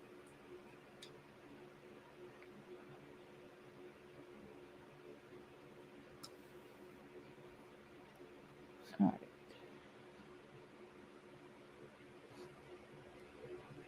All right, give me just 1 second, y'all. I'm just checking one thing. I was seeing if Mian had answered me back because I'd like to know like if their husband has any contact with Nicholas' family. You know, I'm.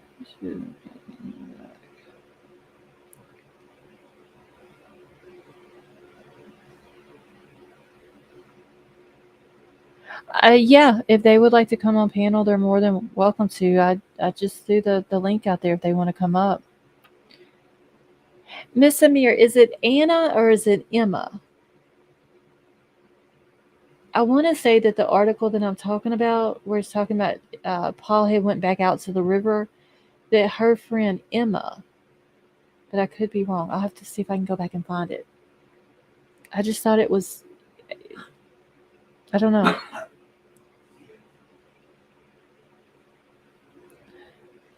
Her pregnant best friend went with him and dog. Okay. Yeah.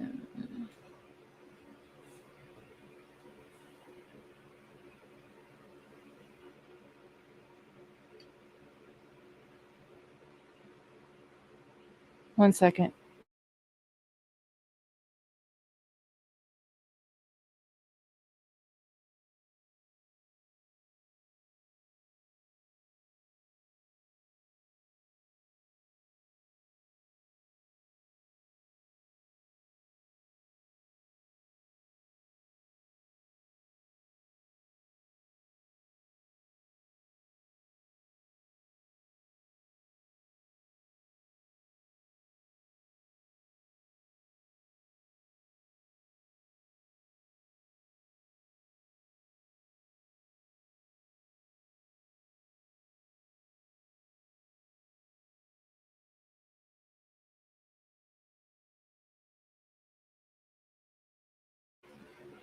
Okay. All right, y'all. Let me get into.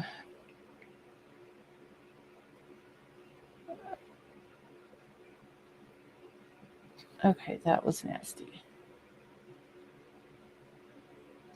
All right, I'm just making sure that I have all of my Nicola Bully stuff. And did men say if they wanted to come up on panel?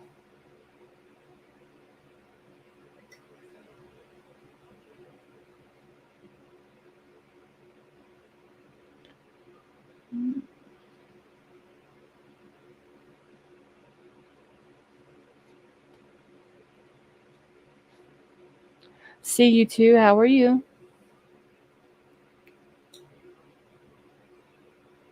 Oh my God. Why do they keep talking about stuff like that?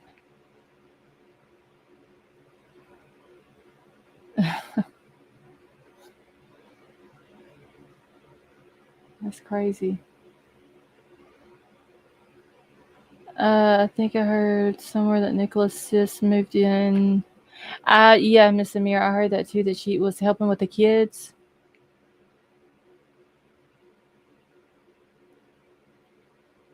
All right, let me grab my Lori Vallow thing here. See you too. I'm doing good. Thank you. Not quite sure why Lori Vallow thought she was going to get her case thrown out, but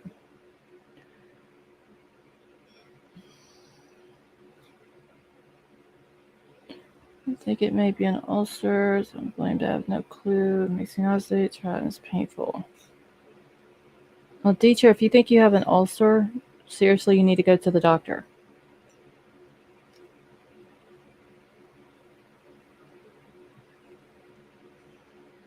Because that can end up turning into a scary situation.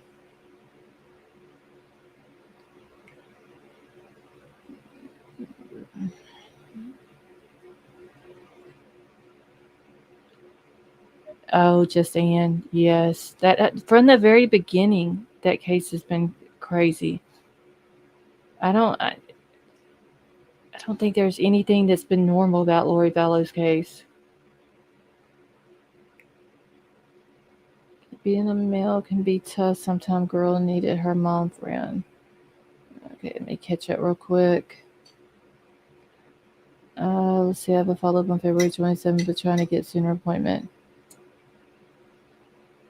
Yeah, those ulcers can be like really really bad.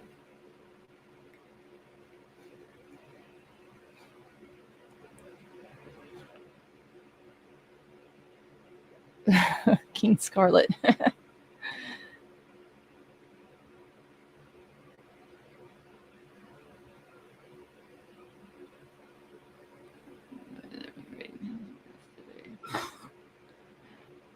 Okay, let me get this pulled up here now. The only thing that helps is eating beans all day and fruit.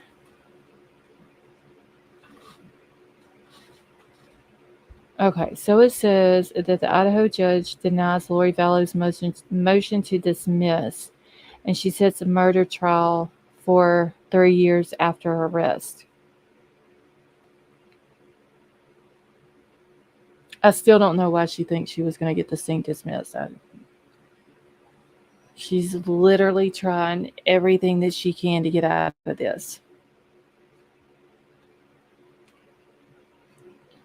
All right, so it says Idaho Judge Steve Boyce on Monday denied Lori Vallow's motion to dismiss her murder case for lack of a speedy trial and set a trial date for April the 3rd after approximately 3 years of back and forth since her 2020 arrest in Hawaii. Don't even seem like it's been that long since she was arrested in Hawaii. Like I remember watching them arrest her going to court out there, them extraditing her back to Idaho, and all that. And I literally have a sticky note on my calendar for April the 3rd and even put it on the day of April the 3rd for her trial. What if she has turned into a zombie?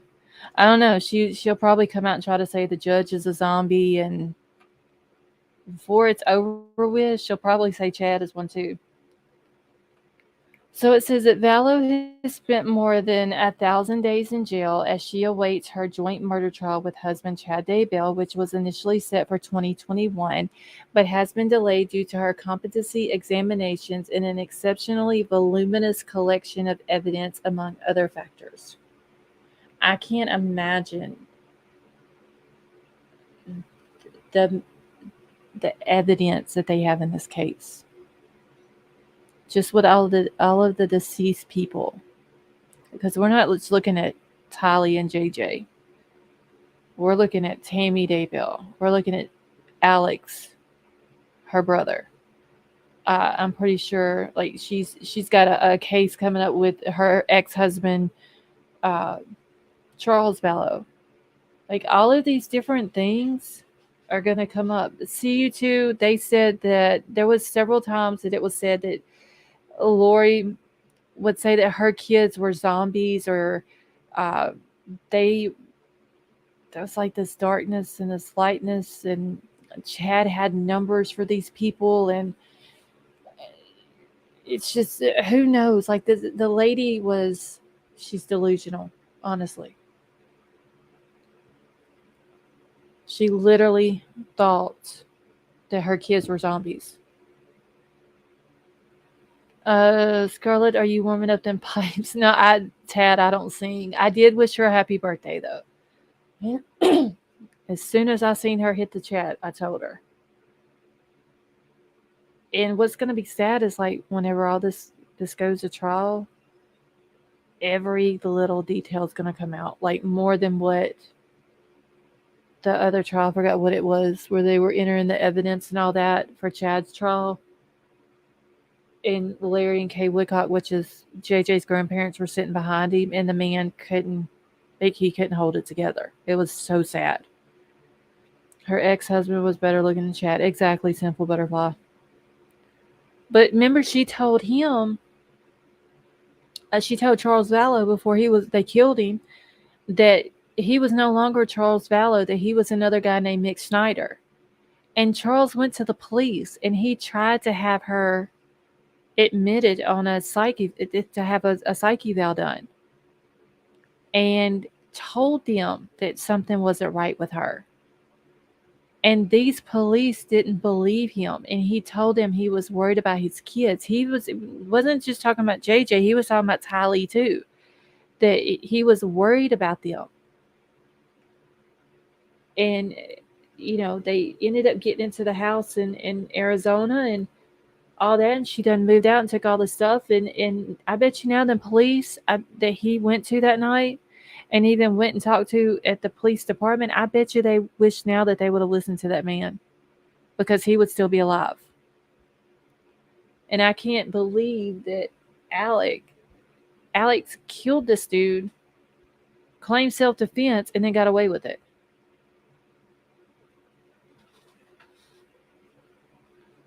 Yeah, Simple Butterfly. And what was, she thought she was going to get the $1 million life insurance policy, but she didn't know that he had changed it and gave it to his sister Kay. And she was like mad when she found that out. And I think that has a lot to do with the reason why she did what she did to JJ. She was upset that Kay became the beneficiary of the $1 million life insurance policy, because he knew that if Lori got it, she wouldn't do right with it and take care of JJ, but Kay would. And she knew that Kay and Larry wanted JJ, that they would have taken him and took care of him and treated him right and got him the help that he needed for his autism and all that. And I think that's the reason why she did what she did to JJ. But in order to do that to JJ, they had to get rid of Tylee first, because Tylee wouldn't have allowed it, because she loved JJ. So they got rid of Tylee first, and there was no resistance to get rid of JJ then. Like, this woman just, death is all around her, and it doesn't even bother her. All right, so let's see. All right. So the delay is, as a whole, minimal given the overall charges and maximum penalties imposed. Boyce wrote in his memorandum denying Vallo's request to dismiss. Boyce determined that despite the Daybell's repeated requests to push the trial back until later this year or next year, an April of 2023 timeframe will reduce the impact of unnecessary delay. Like, he's ready to get this started and get it over with. Look, she's literally smiling. She gets all dressed up for court and everything.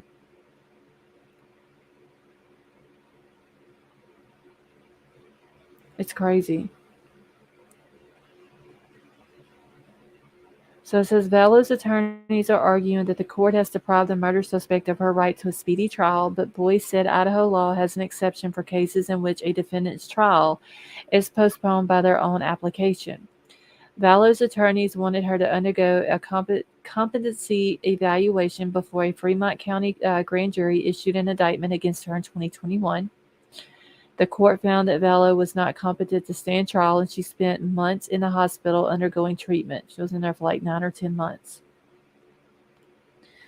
After a lengthy period of commitment for restorative treatment, Lori was arraigned on April the 19th, 2022, Boyce wrote.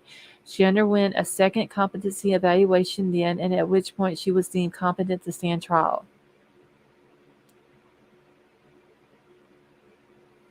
So authorities arrested Vallow in February 2022 and Daybell in June of 2020. I'm sorry, February 2020, and Daybell was arrested in June of 2020.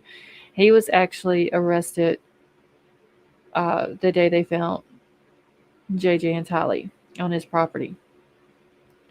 So the Fremont County grand jury initially issued indictments against Vallow and Daybell in May of 2021 on 2 counts of first-degree murder in connection with the deaths of Vallow's 2 children, 7-year-old JJ and Vallow and 17-year-old Tylee Ron. And I was figuring it up earlier. Tylee would be she'd be almost 21 now. And JJ would be almost 11.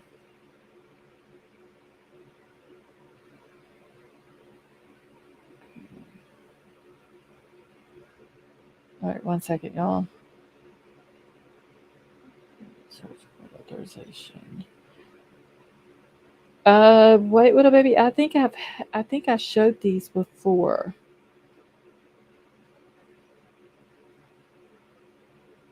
I believe I have.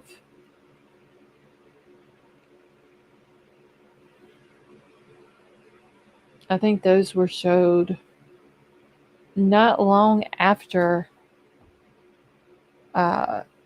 he was arrested. Moonchild, how are you? Okay, long-time watcher, don't chat much, always crafting. Well, Moonchild, welcome to chat. We're happy to have you here. So I think so too, but I don't remember, so I need to. Okay, thank you for sending that. Yeah, I think it was like not long after he was arrested that I showed them. But I'll leave them in there. I'll put them in a folder. All right, so it says that since November of 2022, various other back and forth between the prosecutors and Vallow and Daybell's defense attorneys or defense teams has ensued, including arguments about whether state prosecutors have shown good cause to delay the trial, whether Daybell can sever his trial from Vallow's, a motion that Boyce has previously denied, incomplete discovery, and requests from Vallow and Daybell to transfer their trial from Fremont County to Ada County. Additionally, Vallow will not waive her right to accommodate more preparation for her attorneys. As a natural consequence of the complexity of the investigation in the case, the preparation and the dissemination of the discovery in this case has been an ongoing issue. All parties have argued at various times that the discovery is an exceptionally voluminous, causing concerns about preparation and adequate disclosure. The court has sought to carefully balance requests for extensions of time with Lori's speedy trial rights. Ty, I don't know. She's always like, a lot of times I've seen her when she's went to court, she's got her hair done, she's got makeup on and all that.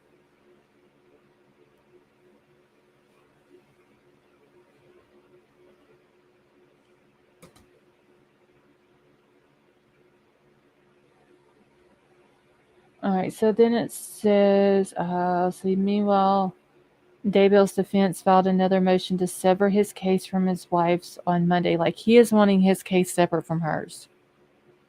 Toilet paper rolls for rollers. I didn't even think about that just then, but I know she's always got her hair done. A lot of times she has makeup done and all that.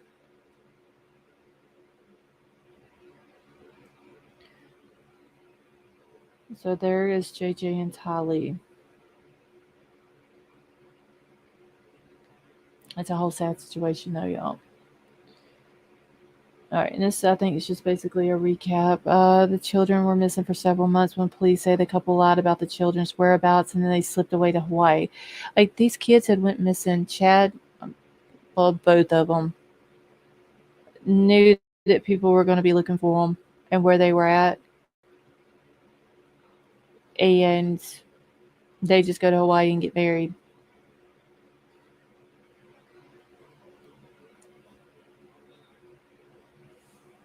Jolly Rancher lipstick.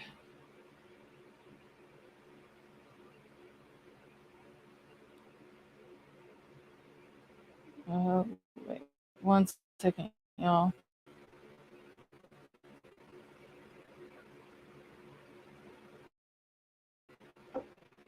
Give me just a second, y'all.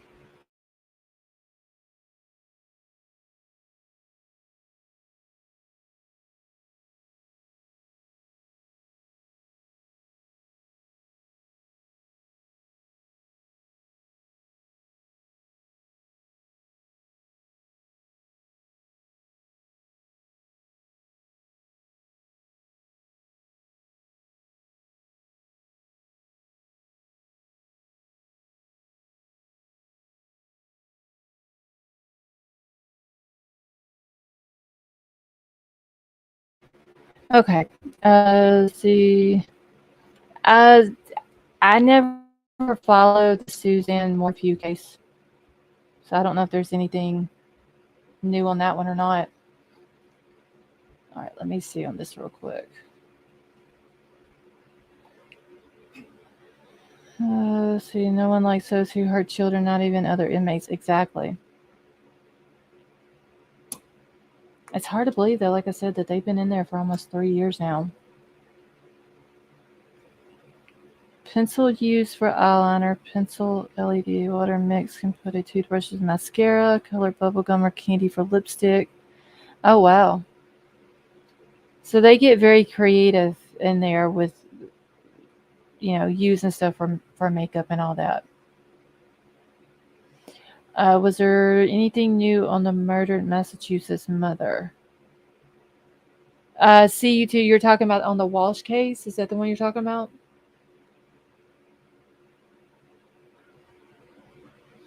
I haven't seen anything that's popped up.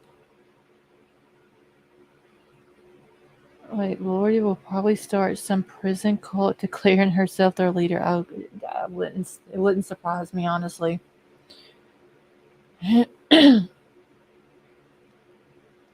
Okay, so it just says here, all right, so they slipped away to Hawaii before the bodies were found buried in Chad Daybell's property in rural Idaho. And Vallow and Daybell were married November of 2019, allegedly collected JJ and Tylee's Social Security benefits between October the 1st of 2019 and January the 22nd of 2022 after their murders. And what is sad also was that they were murdered and buried on Chad's property, and Tammy was still alive and she didn't even know it.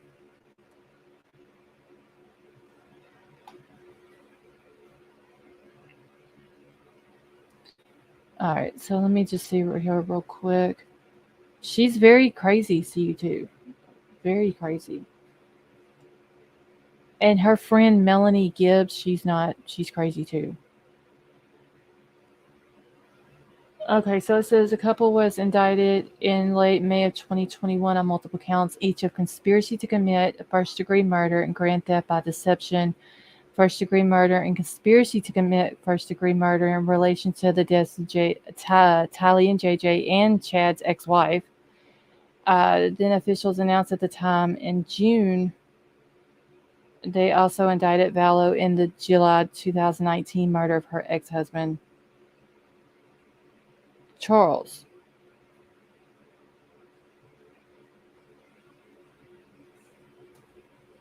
Okay, and then it just talks about that Chad wrote several apocalyptic novels based on his Mormon theology. I think one of them was about like a near-death experience or something like that. So he became an author. She started following him, was going to like all of his different things, and came infatuated with him and everything that he was teaching. Lawnmower Man, I think he sold a lot of books. Like he was very popular.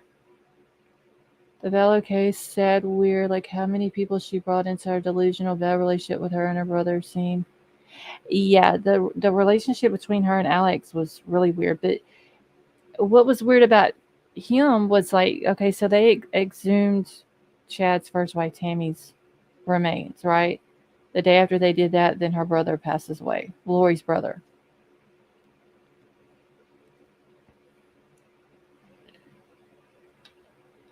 Yeah, Stonegater, he was found underneath that tree.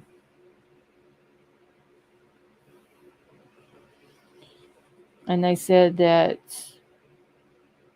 Chad was watching it.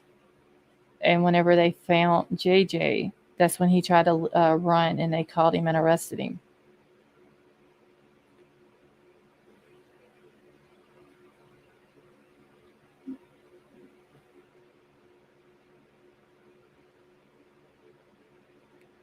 Okay, let's see what there's not enough evidence. CU2, what do you mean there's not enough evidence? Yeah, they've got a lot of evidence on both of them, and they actually went back. I can't remember if it was before they found the kids or after, but I believe it was before. I know they was there when the snow was on the ground, and it was before they found the kids. And they was like digging beside of Chad's house, and they didn't find anything. And then there was another time they went back and was searching in the red barn. I don't know if they were getting some type of tools or something like that.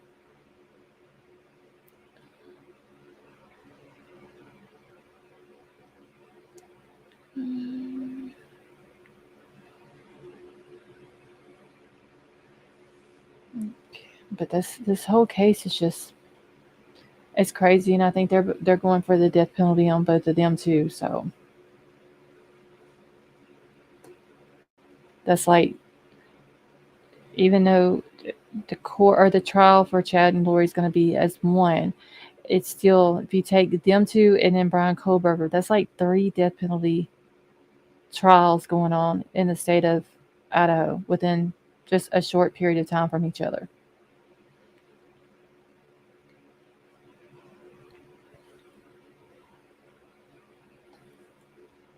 So that's supposed to get started April the 3rd. So I'm hoping that they will live stream it. They said something about having audio in there, but not the cameras. But hopefully they'll end up changing it, because I know JJ's grandparents were wanting the cameras in there, because they were saying something about that Tammy Daybell's family can't afford to go back and forth and all this and that. So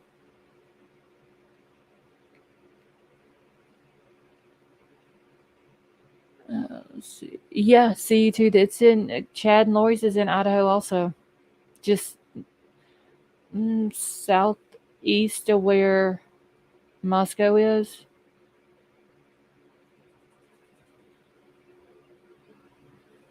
So yeah, it'll be 3 death penalty cases right there together in the state of Idaho.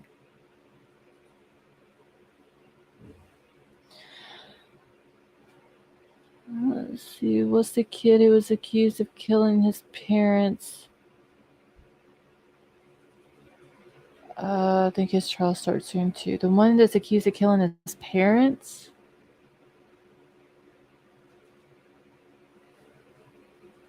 King Scarlet, where's that one from?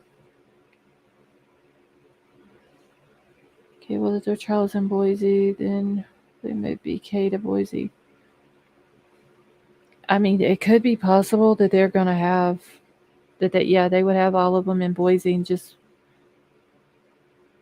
the actual trial, not the preliminary or whatever for Bryan, but his trial would actually come after Lori and Chad's would be over with. See, all I knew about it before was it was Idaho grew huge potatoes.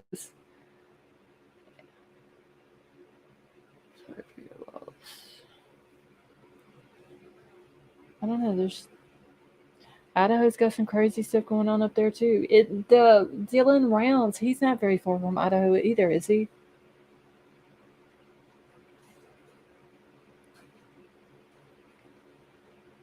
Okay, I'm trying to remember this case that King Scarlet is talking about. But I don't remember.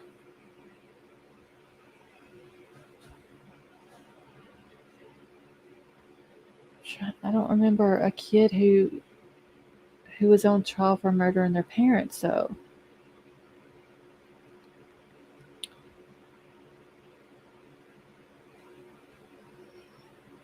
Seems like there are so many big cases, yeah. BK, yeah, it'll be a while. Once this preliminary thing is over with, he enters his plea. If they decide if it's going to be a death penalty case or whatever, like they've got 30 days once he enters the plea to let it be known if that's what they're going for. So by the end of July, we'll know that. And then I'm sure they'll go from there and schedule the trial and all that. AJ Armstrong. I haven't heard of that one, King Scarlet.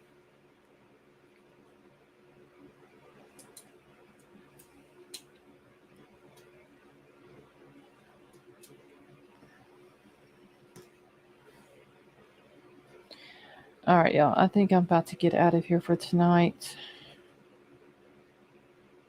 I gotta get up early in the morning.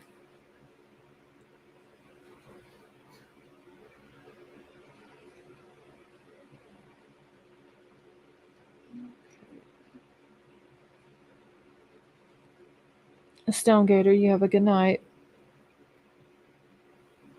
Oh, I ate before I started the live. I ate a bunch of pizza rolls and I ate a whole pack of gummy bears while I was live. So I'm fixing to go to sleep. All right, y'all. Well, thank you all so much for coming and hanging out with us. If y'all haven't done so, please hit the thumbs up on your way out. If you're not subbed up, please sub up, and then we'd love to have you join us in chat. So I'm fixing to get out of here. I love you all. I hope you all have a wonderful night. King Scarlet, I hope you have a wonderful, wonderful, happy birthday today. And I will see y'all all later.